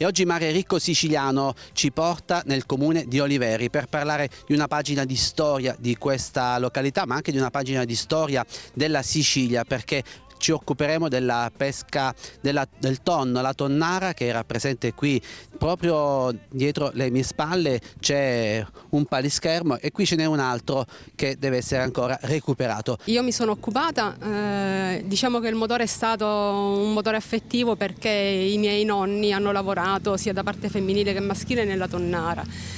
Il nonno come Mascio Scugliaturi, poi appunto vedremo che figura è, e la nonna lavorava proprio nella conservazione del tonno, per cui mossa da questo affetto mi sono appassionato, ho iniziato a raccogliere materiale, anche testimonianza, e ho fatto una tesi di laurea proprio sulla tonnara, soprattutto concentrandomi sull'aspetto etno-antropologico della tonnara.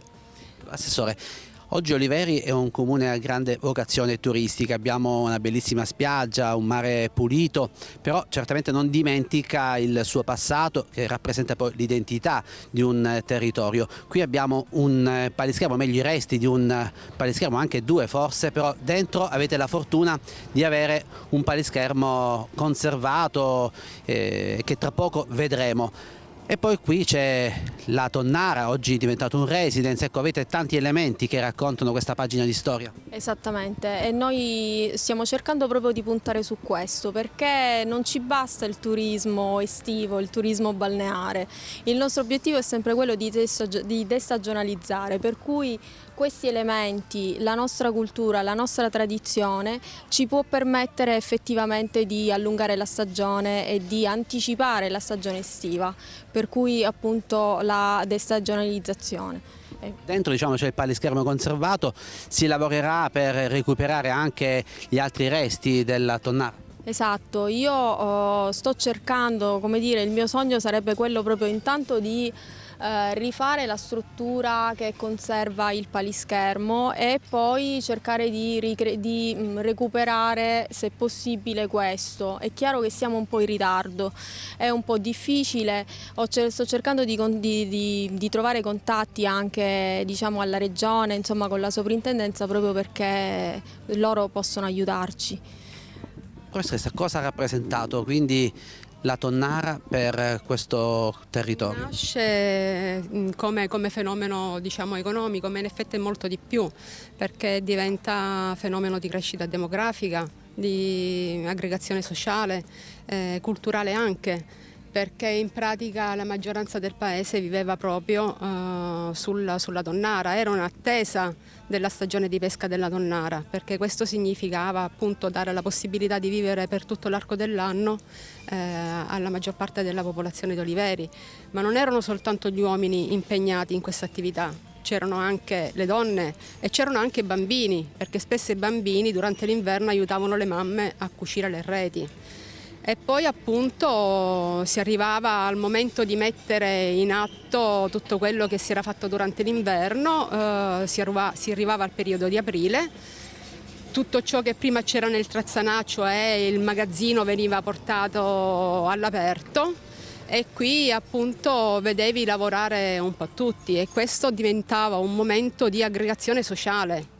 E anche un momento culturale, perché durante il lavoro magari appunto c'era l'occasione di intonare una canzone che in questo modo alleviava e rendeva, diciamo, più gioviale il momento del lavoro. C'era anche il momento che li vedeva impegnati questi pescatori e queste donne nella preghiera, perché durante il periodo per esempio del varo venivano proferite determinate formule, diciamo, rituali. Diciamo tutto appunto un microcosmo sociale, culturale che gravitava attorno a questo fenomeno della tonnara.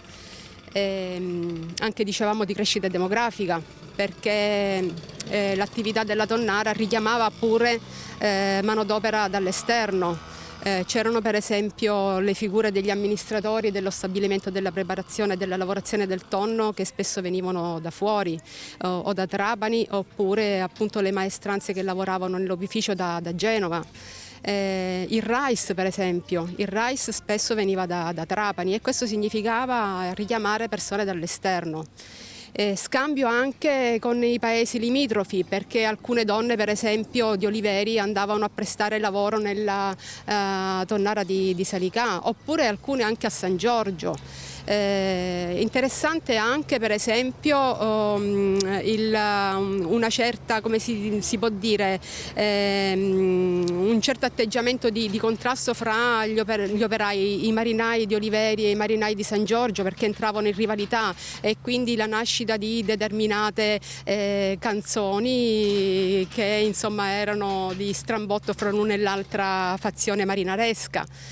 Tutto un microcosmo che appunto è diventata la storia di questo paese e che sarebbe bene riportare in vita. Assessore, qui c'è il palischermo, andiamo dentro, così abbiamo anche la possibilità di incontrare qualche testimonianza di questo passato.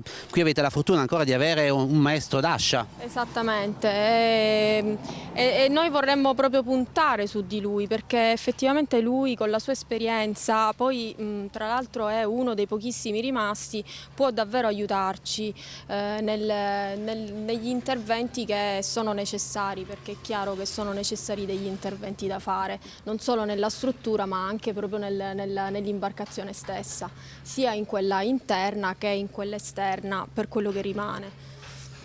Abbiamo un palischermo proprio davanti ai nostri occhi, ne abbiamo visti tanti, però questo è forse quello meglio conservato. Sì, perché è stata fatta un'operazione di restauro, dovrebbe essere rifatta perché in effetti dovrebbe essere fatta periodicamente. Per esempio bisognerebbe rifare quello che si faceva annualmente prima di mettere in acqua questi palischermi, venivano calafatati, ossia le fessure che si formavano per l'assenza dell'umidità dell'acqua durante il periodo che erano posti in secco. Queste fessure venivano trattate con pece e canapa In questo modo venivano, diciamo, risanate queste fessure e poi i palischermi venivano messi in acqua. Questa era un'operazione che veniva fatta stagionalmente. Bisognerebbe appunto rifarla, sì, è conservata abbastanza bene, però bisognerebbe nuovamente fare questa operazione. Quante imbarcazioni e che tipo di imbarcazioni si utilizzavano per la pesca del tonno? Allora, le imbarcazioni erano principalmente di tre tipi. C'erano i palischermi, che erano questi barconi grandi, la lunghezza media era intorno ai 20 metri, appunto larghi dai 4 ai 5 metri.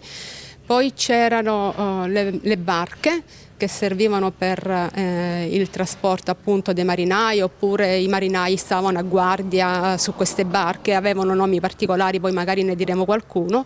E poi c'erano le lance. Le lance non avevano un compito ben specifico, ma servivano all'occorrenza per compiti di servizio più che altro. I palischermi non erano opera di maestranze locali, ma venivano appunto da fuori. Localmente veniva fatta la manutenzione, invece le lance e le barche erano tutte di maestri d'ascia locali. E niente, possiamo dire che il Giuffa, così era il nome di uno dei palischermi, lo possiamo considerare il palischermo principale, perché restava fisso all'acqua da Tonnara. Altri due palischermi che si trovavano durante il momento della mattanza fiss lungo il quadrato nel momento della mattanza erano il palischermo Icasiri, detto anche palischermo rosso, che serviva anche per il trasporto delle reti nel momento del calo della Tonnara e poi restava appunto all'acqua Tonnara, e il secondo palischermo Icasiri. Questi tre palischermi rimanevano durante la mattanza insieme alle barche per fare quadrato.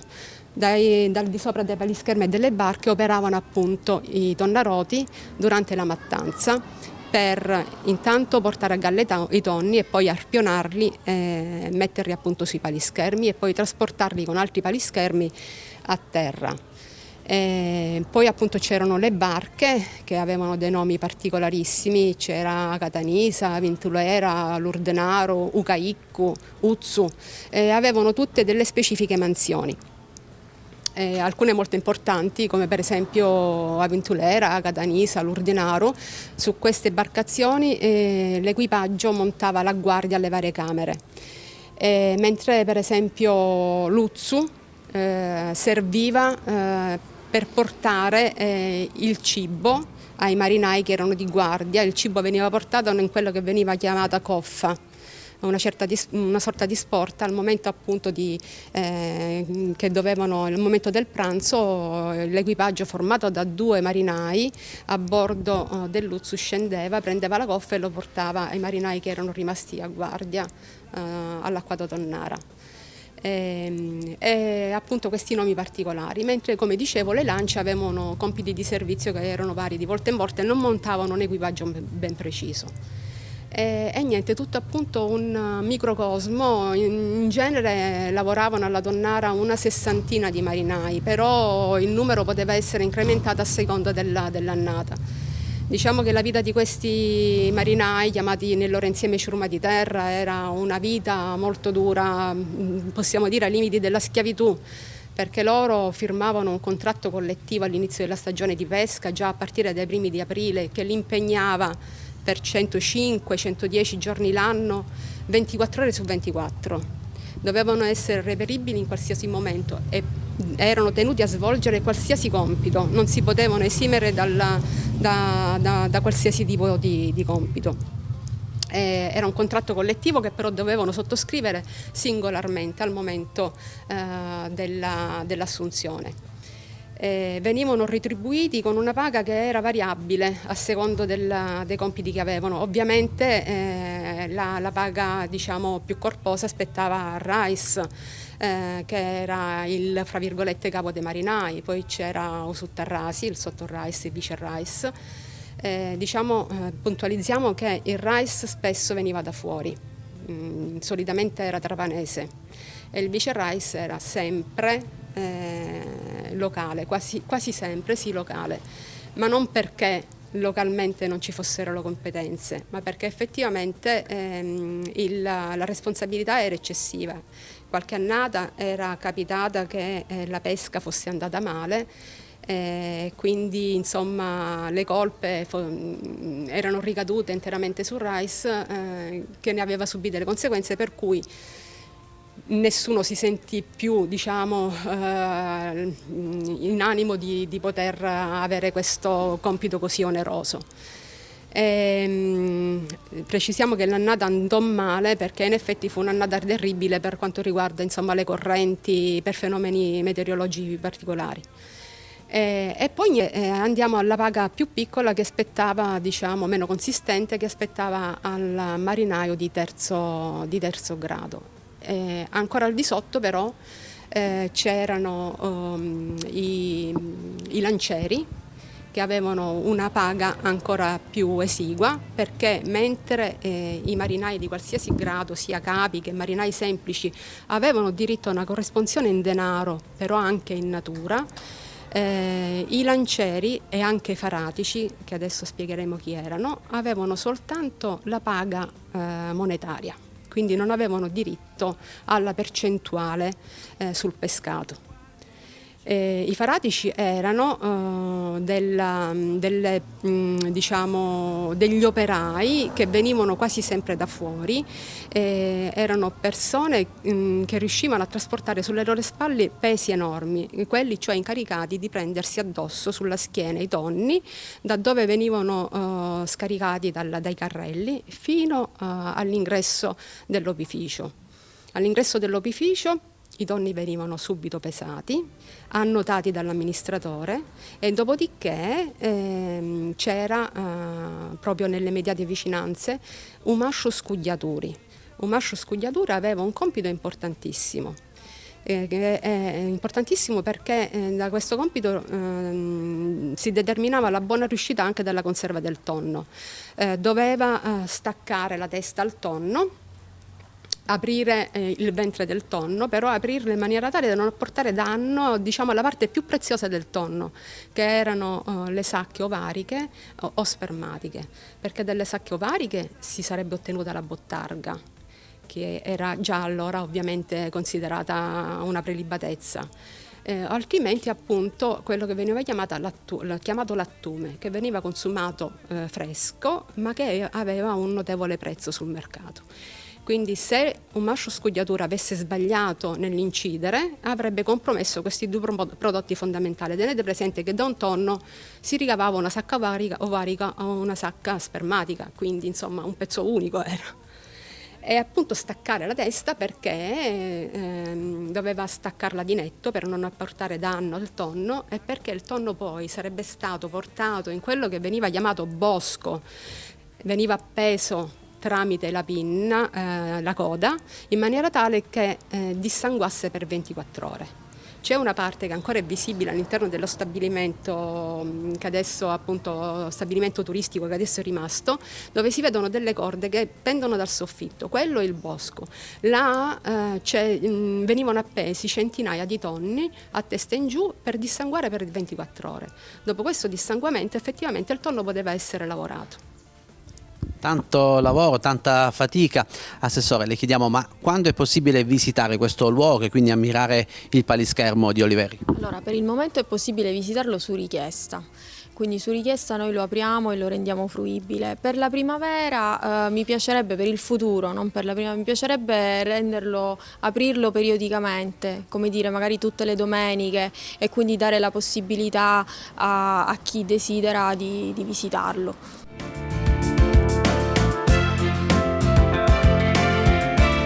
Oggi, grazie a Mare Ricco Siciliano, abbiamo scoperto una pagina di storia di Oliveri, una pagina di storia di questo litorale legata alla tonnara. Abbiamo visto che ancora fortunatamente un palischermo è ben conservato in questo luogo. Certamente l'amministrazione comunale sta lavorando per mantenere ancora vivo questo aspetto della storia di Oliveri. La storia non soltanto di Oliveri, la tonnara rappresenta una parte importante della storia della Sicilia. Si tratta di un'attività che per tantissimi anni ha sostenuto da un punto di vista economico le nostre famiglie, ma ha rappresentato anche un fulcro di tipo sociale e strutturale che ha tenuto assieme l'intera comunità. È dovere da parte di ogni amministrazione quella di salvaguardare questa memoria storica, un patrimonio di inestimabile valore. Come ben detto c'è questo palischermo e per noi è un grande orgoglio perché non ce ne sono così tanti in circolazione di palischermi così ben conservati. Sono al momento attive tutta una serie di iniziative che spero andranno in porto in breve termine, che riguardano la valorizzazione ulteriore di questa memoria storica, andando ad allestire una sorta di museo interattivo che possa consentire ai nostri visitatori di sfruttare sì il turismo di mare che è la nostra peculiarità, però tentare un attimino di allargare la nostra offerta anche a una forma di turismo un po' più culturale, un po' più di conoscenza, che ritengo possa essere altrettanto attrattivo. Quindi cercate di lavorare per portare i visitatori qui a Oliveri un po' tutto l'anno, quindi nei mesi estivi Oliveri registra il pienone, poi magari ci sono meno visitatori, però la location, la tranquillità anche di questo luogo a pochi passi dal mare ha tante potenzialità. Noi pensiamo che Oliveri abbia in sé un valore non ancora totalmente riconosciuto. È chiaro che quando parliamo di Oliveri si pensa sempre al mare, noi sappiamo che esistono anche delle altre caratteristiche, esiste anche una storia, esistono delle tradizioni che possono essere proposte ai nostri visitatori.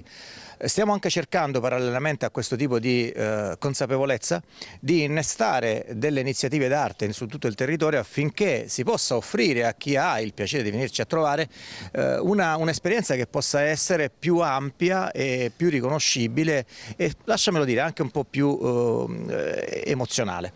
Possiamo dire che a Oliveri si mangia anche bene, ci sono diverse strutture e quindi una buona occasione fare una passeggiata magari in riva alla spiaggia anche nel periodo autunnale o invernale e poi andare a gustare qualcosa di buono qui nei locali. Ma devo dire che negli ultimi anni le attività di ristorazione, anche bar, hanno fatto salti da gigante, hanno compreso l'importanza di elevare la propria produzione, anche l'offerta, e questo devo dire è ampiamente apprezzato dai visitatori che frequentemente vengono qui nei nostri luoghi appunto per assaporare quelle che sono le nostre specialità. Il nostro mare ci ha dato tanto e per molti comuni oggi rappresenta una ricchezza per la crescita del turismo. Bisogna però salvaguardare la biodiversità marina e valorizzare i luoghi che raccontano una pagina della nostra storia e dell'identità della Sicilia. Il promontorio, compreso fra il Golfo di Patti e il Golfo di Milazzo, è un'area ricca di biodiversità. Al suo interno vi sono preziose e uniche peculiarità naturalistiche. Per tutelare questo paradiso, a Milazzo, dove sono stati realizzati il Museo della Tonnara e il MUMA, Museo del Mare, entrambi iscritti al REIMAR, nel 2019 è stata istituita l'Area Marina Protetta Capo Milazzo, un osservatorio speciale di un'area florida di biodiversità. Al suo interno una varietà di paesaggi, scogliere, spiagge vaste e un mare incantevole. Una destinazione che ha delle grandi potenzialità economiche che camminano di pari passo all'educazione e il rispetto della natura.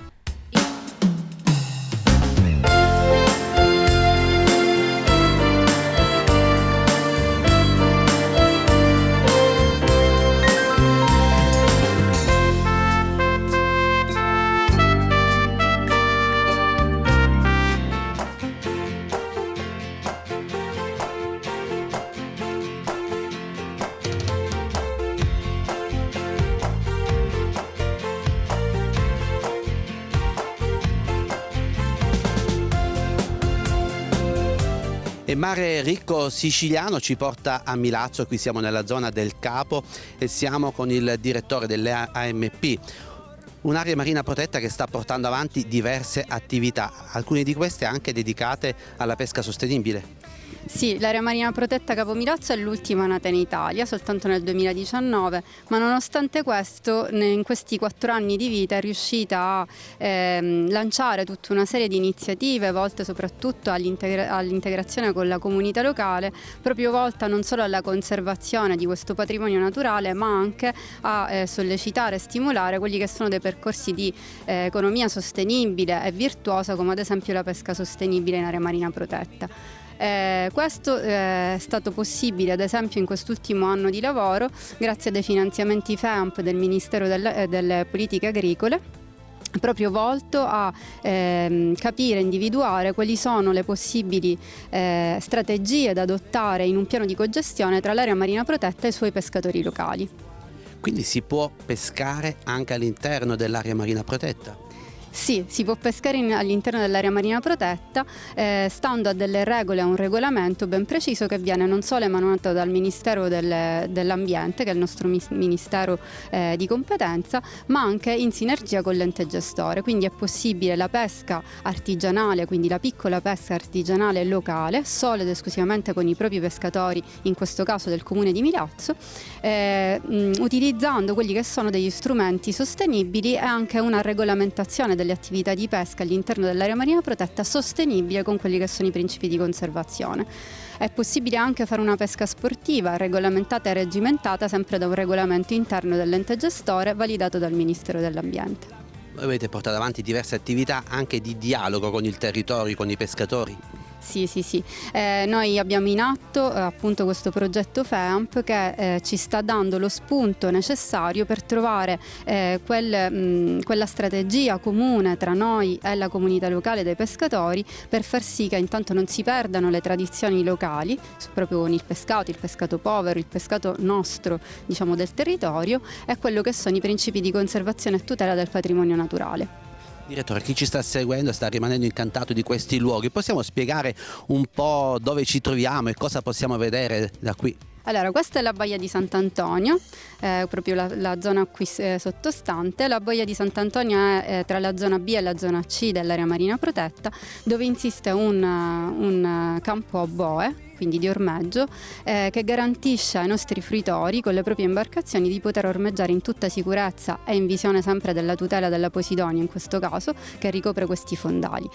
In fondo vediamo il promontorio, diciamo la parte più bella dell'area marina protetta, dove insiste invece una zona di particolare interesse, ed è una zona BS di protezione speciale, dove non è permesso alcun tipo di pesca o di prelievo di organismi, ma sono consentite tutte le attività ricreative che garantiscono al fruitore di poter osservare la biodiversità presente in area marina protetta.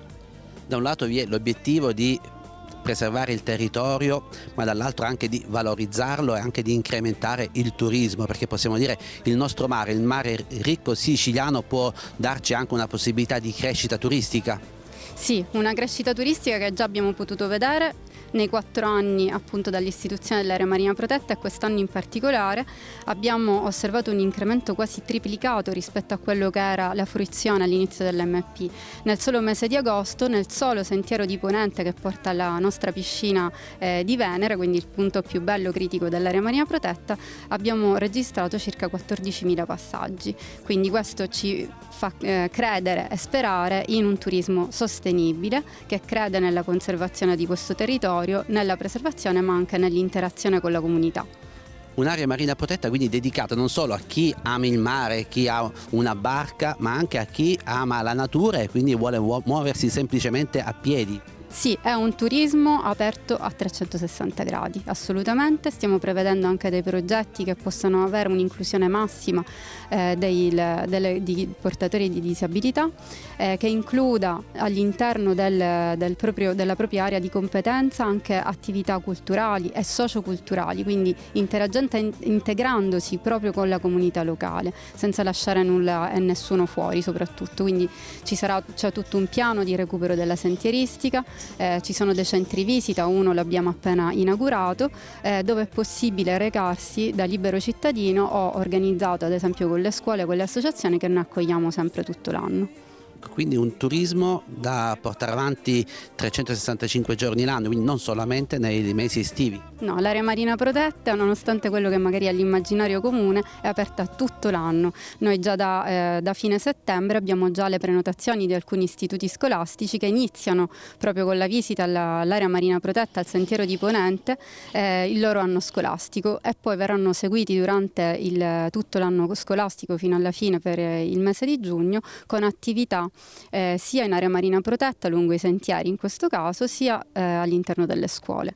I sentieri in generale rimangono aperti tutto l'anno. Tra i pescatori ci sono anche le nuove generazioni, ci sono anche i giovani che si avvicinano a questo mondo?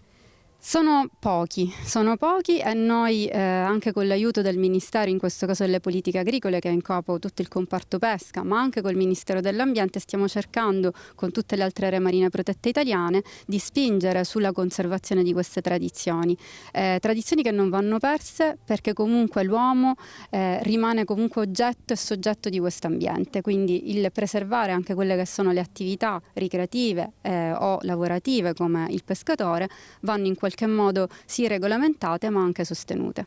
Qual è il pescato di questo territorio, ecco, di Milazzo? Troviamo, immagino, il pesce azzurro, tanto pesce povero ma ricco di proprietà nutrizionali. Sì, ne abbiamo tanto. Abbiamo diverse attività di pesca artigianale, di pesca sportiva. La pesca artigianale piuttosto è incentrata sulla rete da posta, ad esempio.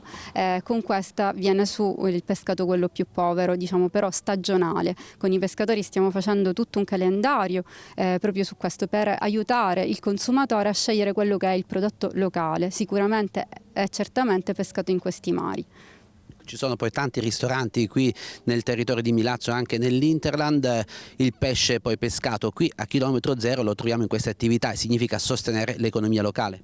Sì, questo è già stato fatto anche un primo progetto dall'area marina protetta Capo Milazzo che si chiama Milazzo in Blu, durante il quale sono stati proprio interessati ristoratori, albergatori, operatori economici presenti nella comunità di Milazzo al fine proprio di offrire al turista un pacchetto di sostenibilità volto proprio a capire qual è la filiera del prodotto, ad esempio pescato, e dove trovarlo all'interno degli operatori economici che collaborano con noi. Quindi questa è un'altra interazione che l'area marina protetta sta intraprendendo.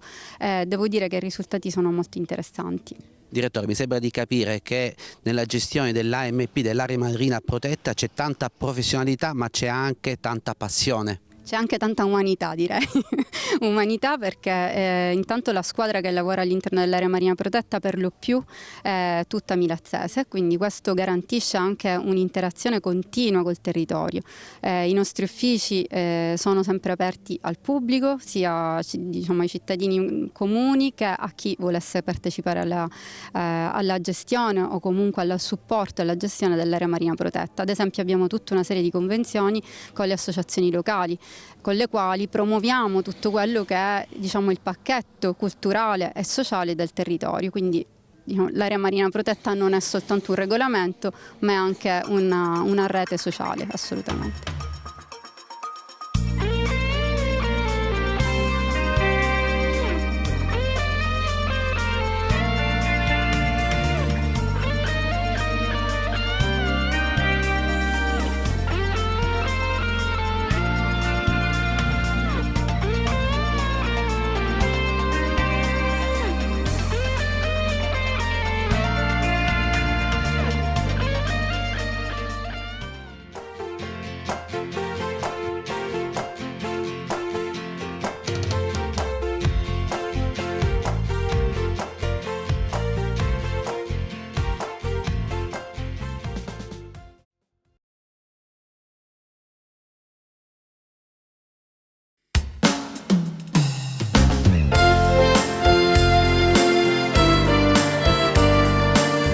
Stiamo lavorando proprio per crescere sempre di più l'area marina protetta e per far capire alla città e al mondo intero. Noi abbiamo partecipato a tantissime fiere proprio per promuovere la città di Milazzo e non solo l'area marina protetta di Capo Milazzo ma proprio la città di Milazzo, perché per noi il turismo ecosostenibile è una cosa fondamentale per la città di Milazzo. In particolare avete portato avanti una forte attività di sensibilizzazione anche rivolta ai giovanissimi per tutelare il nostro territorio e il nostro mare. Riteniamo, abbiamo portato avanti con Mare Vivo, col Comune di Milazzo e con l'Università di Messina tantissimi progetti di educazione ambientale, perché riteniamo che la vera educazione va fatta nelle scuole. Abbiamo portato in questi 3 anni circa 5.000 ragazzi, abbiamo coinvolto quasi tutte le scuole della città di Milazzo e ora da quest'anno stiamo coinvolgendo anche scuole della provincia. Abbiamo visto che ci sono delle ex casermette che sono state riqualificate. A cosa saranno destinate queste casermette? Queste casermette sono state riqualificate sia con fondi del Ministero dell'Ambiente sia con fondi del GAL Tirreno Eolia. che ci ha dato una grandissima mano. Abbiamo presentato un progetto e ci hanno permesso di fare, oltre alla ristrutturazione delle strutture, anche creare quello che avete visto oggi, la parte fitness, la parte dei giochi per bambini, e queste casermette verranno dedicate all'educazione ambientale. A breve partirà anche la stanza del mare, che è un progetto con il progetto Interreg Corallo, che permetterà ai ragazzi, ai turisti, a tutti, di vedere, anche ai disabili, di vedere i fondali di Capo Milazzo all'interno delle nostre strutture. Un'area marina protetta, quindi non chiusa ma aperta al territorio, aperta alle visite, aperta anche alle attività dei pescatori, con una pesca artigianale e sostenibile. L'area marina protetta, tutti pensano, quando si parla di protezione, pensano che sia qualcosa che si chiuda. Invece noi abbiamo fatto una cosa completamente diversa. Noi abbiamo voluto aprire i pescatori di Milazzo, abbiamo presentato un progetto FEAMP molto importante, dove abbiamo coinvolto tutta la marineria milazzese, abbiamo coinvolto anche i pescatori non professionisti, e oltretutto stiamo facendo in modo, con i vari controlli che svolgiamo con la Capitaneria di Porto, con la Guardia di Finanza, di renderla sempre più ecosostenibile, e i risultati ad oggi si vedono, li vedremo poi anche nella stanza del mare, nelle riprese che abbiamo fatto ultimamente. Il mare che ricade appunto in questa parte del territorio, che tipologie di pesce offre? Offre un po' di tutto. Anche una nostra grande sorpresa è stata quella che abbiamo avuto un aumento della parte ittica che è incredibile. Abbiamo avuto un aumento della biodiversità, abbiamo partecipato anche a dei concorsi di biodiversità e siamo usciti primi in Italia. Cioè è un qualcosa di incredibile quello che si è riuscito a fare, e quello come la soddisfazione più grande che io ho, che già anche da chi era contrario all'area marina protetta, oggi li incontro per strada e mi dicono era tantissimi anni e non vedevamo quello che vediamo di pesce all'interno della Baia di Sant'Antonio, all'interno del mare di Milazzo.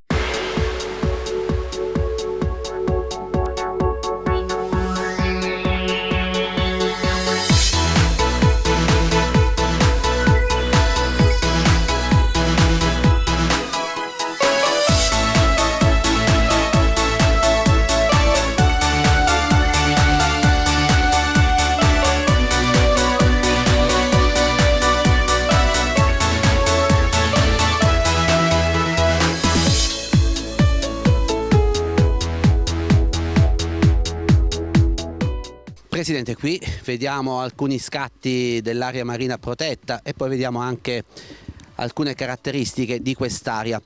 Qui siamo proprio nell'ingresso. Sì, qua siamo all'ingresso del sentiero, diciamo, di Punta Messinese, erroneamente molte volte viene chiamato sentiero di Ponente. Questo è un sentiero che fa parte della Fondazione Lucifero, che con noi ha siglato un protocollo di intesa proprio per la riapertura di tutti i sentieri del Capo di Milazzo, perché questo è quello che arriva alle piscine di Venere, ma ci sono anche tutti quelli della parte di Levante che arrivano a Punta Mazza e che è alla Baia di Rinella, che sono anche dei sentieri importanti, perché una delle nostre strategie che vogliamo portare avanti con l'amministrazione e con la Fondazione Lucifero è quella delle riapertura di tutti i sentieri per il turismo sentieristico. Quindi un turismo da portare avanti tutto l'anno? L'obiettivo nostro è quello di avere un turismo tutto l'anno e non concentrato in 3 mesi estivi, perché la destagionalizzazione ormai è una cosa molto importante. L'area marina protetta di Capo Milazzo non è un qualcosa che si ferma in estate o che lavora solo in estate. Noi lavoriamo tutto l'anno, come dicevo prima abbiamo lavorato molto con le scuole, ma ora stiamo cominciando a lavorare con le scuole di fuori, quelle fuori provincia e anche quelle oltre estere. Figurati che il 25 di maggio verrà una scuola maltese di cui abbiamo un progetto, il progetto Sea Marvel, che ci ha permesso di fare tutta la cartellonistica, e che verranno questi alunni maltesi proprio a vedere l'area marina protetta di Capo Milazzo. Ma quanto è grande quest'area? L'area marina protetta di Capo Milazzo è circa 755 ettari. È divisa in 4 zone, abbiamo una zona di protezione riserva integrale che è la zona A, abbiamo una zona di riserva parziale che è la zona BS, che è una zona speciale, siamo solamente 2 in Italia che abbiamo questa zona, noi Capotesta, poi abbiamo una zona B che è sempre un'area di riserva e una zona C che è l'area, diciamo, che perimetra tutti i famosi 755 ettari. Qui possiamo vedere un po' nel dettaglio queste zone? Allora qua vediamo proprio sia la parte sentieristica sia la parte della zonazione. Questo è fondamentale perché la zona B permette anche ai pescatori zona B e zona C di pescare sempre con la giusta regolamentazione e con le stesse regole. La zona BS serve più che altro, è una zona, quest'anno è partito anche un progetto con World Rice dove abbiamo fatto una vera piscina naturale dove noi accompagniamo con un biologo marino, accompagniamo le persone a fare le immersioni e lo snorkeling. Poi c'è la zona A che invece è quella di riserva integrale dove sono vietate quasi tutte le attività tranne quelle di ricerca e che diciamo è la nursery dell'area marina protetta di Capo Milazzo. Un'area marina protetta aperta anche alle persone che hanno difficoltà motorie, abbiamo visto che vi siete attrezzati. Ci siamo attrezzati, abbiamo preso un mezzo elettrico per portare la gente in area marina protetta, stiamo facendo la stanza del mare con gli Oculus e con questa stanza che sarà un progetto Corallo, sempre un Interreg che permetterà anche ai disabili di venire e vedere quello che non possono vedere dal mare. Però abbiamo anche quest'anno fatto immersioni con i disabili, abbiamo avuto campioni paraolimpici che sono venuti, abbiamo avuto anche associazioni importanti che sono venuti a fare anche immersione tramite i nostri diving locali. La disabilità è una cosa fondamentale, il turismo deve essere di tutti e non deve essere un'elite, deve essere solamente di alcune persone. Che rapporti ci sono con le altre aree marine protette? I rapporti con le altre aree marine protette sono ottimi, proprio noi siamo l'ultima area marina protetta italiana e proprio il 27, 28 e 29 saranno quasi 15 aree marine protette, su 29 saranno tutte presenti qua a Milazzo per la chiusura del progetto FEAMP. Il nostro obiettivo è quello di fare rete. Una cosa che abbiamo fatto, siamo gli unici in Italia che abbiamo fatto la rete delle aree marine protette siciliane. Le 7 aree marine protette siciliane hanno l'unica agenzia RAMS gestita dalla regione che unisce le 7 aree marine protette. Questo fa capire una cosa importante. All'Eudi per la seconda volta, è un momento storico, andremo con uno stand unico tutte le aree marine protette siciliane, non solo noi o altre marine singolarmente. Abbiamo preferito di fare un ragionamento unico perché riteniamo che le aree marine protette devono essere un unicum e devono essere qualcosa di veramente eccezionale perché ogni area marina protetta ha la sua caratteristica e le sue caratteristiche vanno poi presentate tutte assieme.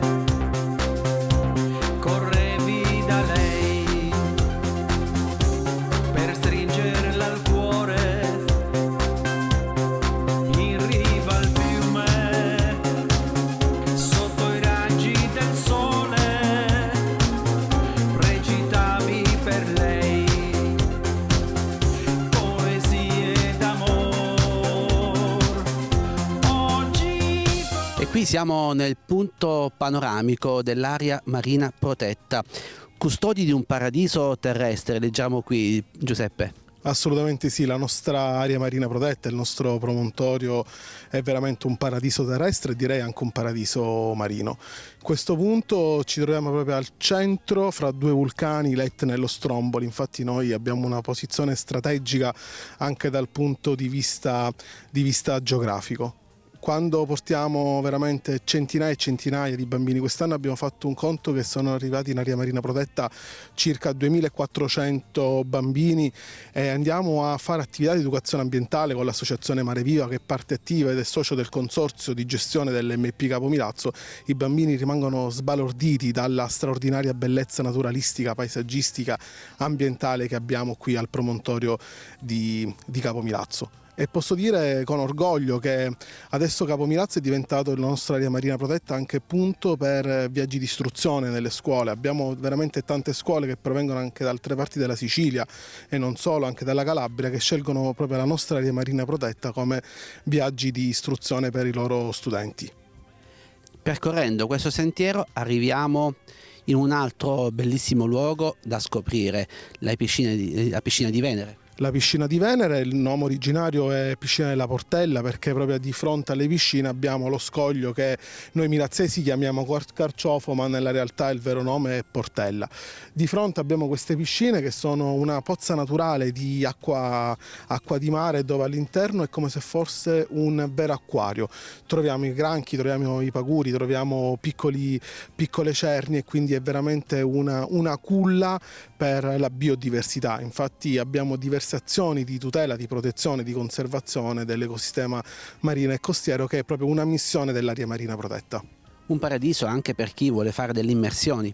Assolutamente sì, noi abbiamo dei punti di immersione autorizzati anche in accordo col Ministero dell'Ambiente. Abbiamo 4 punti di immersione: Secca di Levante, Secca di Ponente, Scoglio della Portella e Gamba di Donna, dove abbiamo veramente tanto coralligeno. Abbiamo queste gorgogne che dal giallo al rosso, quindi con colori veramente importanti, che creano tante emozioni al subacqueo che scende giù. E Capo Milazzo è diventato anche un sito di immersione importante per tanti turisti che provengono anche dal nord Europa, perché abbiamo partecipato a diverse fiere, appuntamenti turistici di promozione e valorizzazione di Capo Milazzo, e abbiamo avuto grandi riscontri anche dal nord Europa. Avete cercato di fare rete e aprirvi al territorio, quindi azioni di sensibilizzazione, anche incontri con i pescatori? Assolutamente sì, perché l'area marina protetta è una sorta di contenitore che si occupa di tutela, di conservazione, ma anche di valorizzazione e di relazioni con tutti gli stakeholder del territorio. Noi abbiamo una serie di accordi di collaborazione, di protocolli d'intesa con enti e associazioni del territorio, la Fondazione Lucifera, il MUMA, ma anche tante altre associazioni, e soprattutto con i pescatori. Noi posso dire che abbiamo una bella marineria locale, una marineria che rispetta le regole, è una marineria che crede nella tutela del nostro mare. Ad esempio, insieme a loro facciamo tante attività di pulizia delle spiagge, facciamo attività anche di recupero di attrezzi da pesca abbandonati, e all'interno dei progetti di educazione ambientale che facciamo con l'associazione Mare Vivo, i pescatori aiutano anche, supportano anche le attività, spiegando loro le tecniche di pesca della marineria locale. Qui si può praticare anche la pesca, naturalmente osservando alcune regole ben precise. Assolutamente sì, perché l'area marina protetta non è chiusa, non è sigillata, è un'area aperta, l'importante è che si rispettino delle regole. La pesca artigianale, la pesca professionale di piccola costiera è possibile svolgerla in 2 aree, la zona B e la zona C. L'importante, come ripeto, è rispettare delle regole che ad oggi sembrano che i nostri pescatori stiano rispettando. E naturalmente con il pesce si possono preparare tanti piatti, e in particolare con il pesce azzurro, il pesce povero, si possono preparare poi dei piatti della tradizione siciliana. Voi avete fatto rete anche con i ristoratori?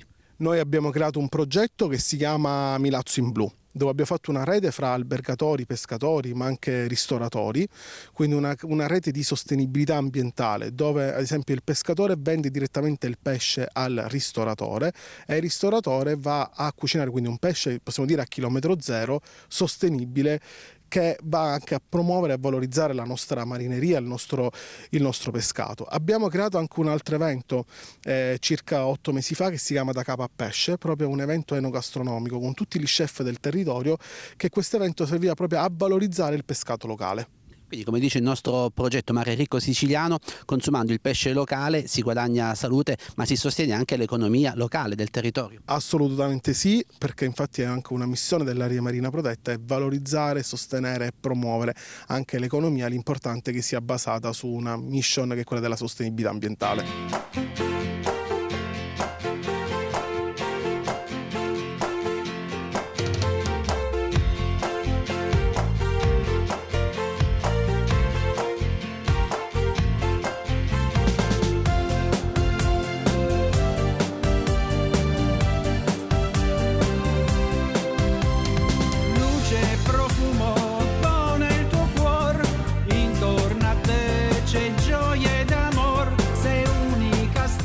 E qui a Milazzo incontriamo un pescatore professionista, siamo in compagnia di Giuseppe Nania. Dove ci troviamo in questo momento? Qui siamo nella località Vaccarella, la zona dei pescatori di Milazzo, è proprio il borgo marinaro tipico della zona. L'unica zona dove ci sono barche da pesca è proprio questa qui, è dove io Prima tenevo la barca qua, adesso la teniamo nei porticcioli galleggianti perché è più comodo. Comunque, Ma quando hai iniziato l'attività di pescatore? Io ho iniziato quando ero ragazzo, ora col passare degli anni abbiamo un pochettino evoluto l'attività perché il pesce va sempre diminuendo.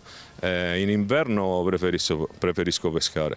D'estate abbiamo fatto un'attività per trasportare i turisti in area marina, così abbiamo evitato intanto di fare tanto sforzo di pesca e in più guadagniamo qualcosina in più, perché diciamo, il pesce va sempre mancando e allora abbiamo bisogno di ottimizzare, diciamo, i guadagni, è importante per noi che lavoriamo col mare. Quindi lei è riuscito a trasformare la sua passione in una professione? In realtà se non hai passione col mare duri poco, quindi la passione per la pesca c'è sempre, anche perché d'estate pescare è un po' complicato, c'erano troppe barche a mare, l'acqua è troppo calda, la mia pesca, la pesca del merluzzo va fatta più o meno in dei periodi quando l'acqua è più fredda, si può pescare anche d'estate, però preferibilmente il periodo invernale e pre-estivo è quello migliore per la pesca del merluzzo e tutti i pesci di profondità, però in ogni caso la scelta è stata voluta, che abbiamo scelto di non pescare in estate, ma proprio per utilizzare questa occasione che abbiamo avuto, che è stata l'area marina protetta di Capo Milazzo, per fare un servizio turistico per tutte le persone che vengono sia in vacanza a Milazzo che nelle zone limitrofe. Ma come si diventa pescatore professionista e cosa significa essere un pescatore professionista? Si diventa, intanto devi avere delle basi. Mio nonno era pescatore, quindi quando io ero ragazzo andavo a mare con lui. Inizi a prendere questi attestati che sono i titoli per guidare la barca, inizi a capire quanto voglia hai di stare in acqua, quanto voglia hai di lavorare, perché le giornate di un pescatore possono essere di mezz'ora o possono essere anche di un giorno intero, quindi sta a te poi capire quanto tempo impiegare. Se devi fare il pescatore professionista sei a tempo pieno, quindi la giornata sai quando inizia e non sai quando finisci. L'esperienza purtroppo è un mestiere che puoi imparare soltanto con l'esperienza, non hai qualcuno che te lo insegna, ma sono o i parenti o i nonni o gli zii, però non c'è una scuola dove tu vai e ti insegnano a fare la rete o a pescare o i posti dove andare a pescare, quindi quella è tutta una cosa che con gli anni più lavori e più diventi bravo, quindi unisci passione e professionalità. La sua è una vita dedicata al mare? Sì, in questo momento sì. Spero di continuare fino a quando posso, perché diciamo, è la mia vita veramente. Senza il mare un pescatore non può stare, quindi ne hai bisogno. Anche da terra, dico, quando sei a terra, in questo momento io sto sistemando gli attrezzi, però la mia voglia è sempre quella di andare a mare. Purtroppo gli attrezzi vanno sistemati, non c'è nessuno che te li fa. Quella parte di tempo va dedicata. Sembra un tempo che non finisce mai, perché quando sei fermo nel magazzino, in spiaggia a sistemare le reti, adesso il tempo corre troppo veloce. Quella è una cosa che si faceva tantissimi anni fa, ma si continua a fare ora, ma i tempi sono cambiati e ti sembra veramente di rimanere indietro nel tempo quando fai la rete. E allora, però va fatta, quindi è così. Qual è la realtà marinara di Milazzo, di questo territorio? La realtà marinara è quella che vedete intanto qui a Vaccarella, e i marinai o i pescatori professionisti siamo rimasti in pochi. Io sono fra la classe più giovane, perché gli altri hanno tutti l'età più o meno dei miei genitori, quindi siamo rimasti in 17 barche armate, ma che facciamo attività siamo in pochi. Quindi, ma proprio per questo motivo, perché il pescato va diminuendo sempre di più, persone che vengono a mare in barca con noi ce ne sono sempre pochi, non c'è la nuova generazione, non si sta presentando. Ecco, io ho una figlia femmina, ma ovviamente non se ne parla minimamente di viene a mare con me, gli dico tutto quello che c'è di bello che può dare il mare, però purtroppo dico non è un'attività che potrebbe ma in ogni caso anche chi ha figli maschi difficilmente dice ai figli continua a fare il pescatore, perché il futuro non è roseo, ma non per noi, perché l'attività noi è sempre la stessa, è sempre bella. Purtroppo il problema è la mancanza di pescato, quindi futuro con un punto interrogativo.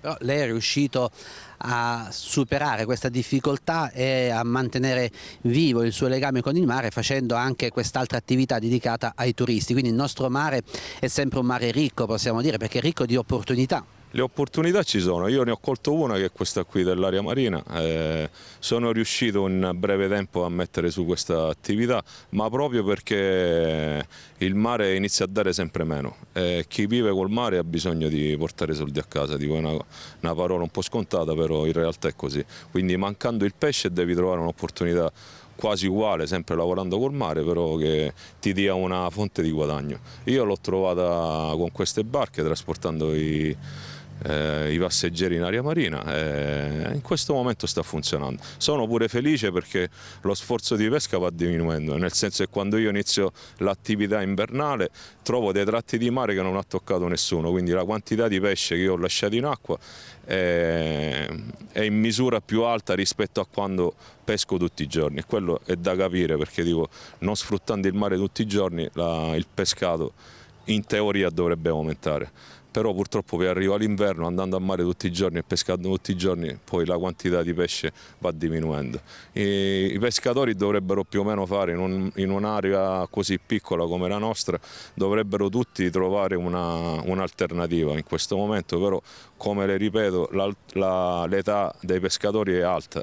Io mi sono ritrovato in una fascia d'età in cui potevo ancora reagire, nel senso che ho avuto la forza di fare qualcos'altro, però gente a 70-75 anni che ha una tradizione dietro non riesce a recuperare così facilmente, quindi non lo so, questa è una cosa che ognuno poi dovrebbe decidere da solo e pensare a un futuro. Che tipo di pesce si trova in questo mare? Da noi si trova tutto, si trovano i merluzzi come diciamo, quelli che pesco io, si trovano i pesci sottocosta, ci sono i gamberi, ci sono gli scampi, ci sono le aragoste, ci sono cernie, c'è la ricciola, ci sono i pesci di stagione come le ove, i sauri, tombarelli, palamide, tutto il pesce del Mediterraneo nella zona di Milazzo è tutto presente. Ovviamente, come dicevo prima, le quantità vanno sempre diminuendo e adesso ci sono pure delle restrizioni sugli attrezzi, quindi il pescatore si deve adattare pure alle nuove regole della comunità europea che ci impongono, e non è più come prima. Prima era libera tutti, nel senso che ognuno faceva quello che voleva. Adesso proprio per le restrizioni servono ad evitare lo sfruttamento delle risorse ittiche, quindi sta pure in questo. La cosa che un pescatore vorrebbe è un po' di aiuto in più magari dalle autorità o dall'area marina stessa, visto che adesso ce l'abbiamo, quindi la zona di pesca si è ristretta veramente tanto. Noi abbiamo anche questo tratto di costa che è impegnata dagli ancoraggi della raffineria, quindi dovrebbero venirci un po' incontro. Nell'area marina protetta è possibile pescare, portare avanti una pesca artigianale sostenibile? La pesca in area marina è consentita, siamo autorizzati, quasi tutti i pescatori di Milazzo, ovviamente con degli attrezzi che sono autorizzati dall'area marina, un numero di maglia per la rete, un numero di ami per i palangari, un numero di nasse per chi va con le nasse, quindi tutti gli attrezzi sono autorizzati tranne la sciabica, tranne il cianciolo, che è quell'attrezzo che viene fatto con le fonti luminose e le barche, quello non è autorizzato, e lo strascico. Tutto il resto degli attrezzi da pesca sono tutti attrezzi sostenibili, quelli che usiamo noi.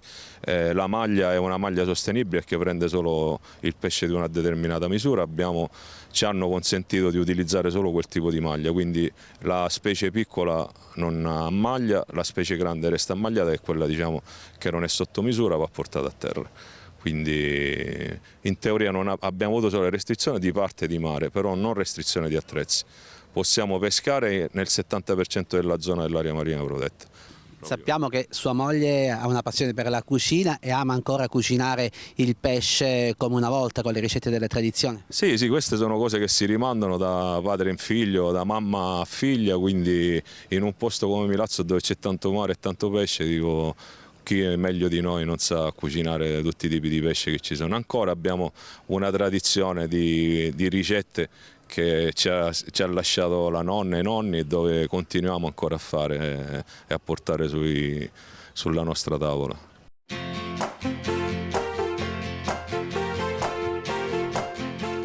Il registro delle identità della pesca mediterranea e dei borghi marinari, nell'ottica di preservare il patrimonio siciliano legato al mare, è pronto a ricevere nuove adesioni per proseguire un percorso intrapreso con la legge regionale 20 giugno 2019, che ne ha previsto la sua istituzione. Il REIMAR si propone come sito virtuale dove rappresentare il patrimonio della pesca utile alla ricerca e alla programmazione di un'economia del mare che potrà consentire la realizzazione di progetti innovativi di sviluppo sostenibile, musei diffusi, itinerari gastronomici e culturali, esercizi commerciali nuovi e innovativi, utilizzando il mare quale elemento identitario delle comunità costiere siciliane.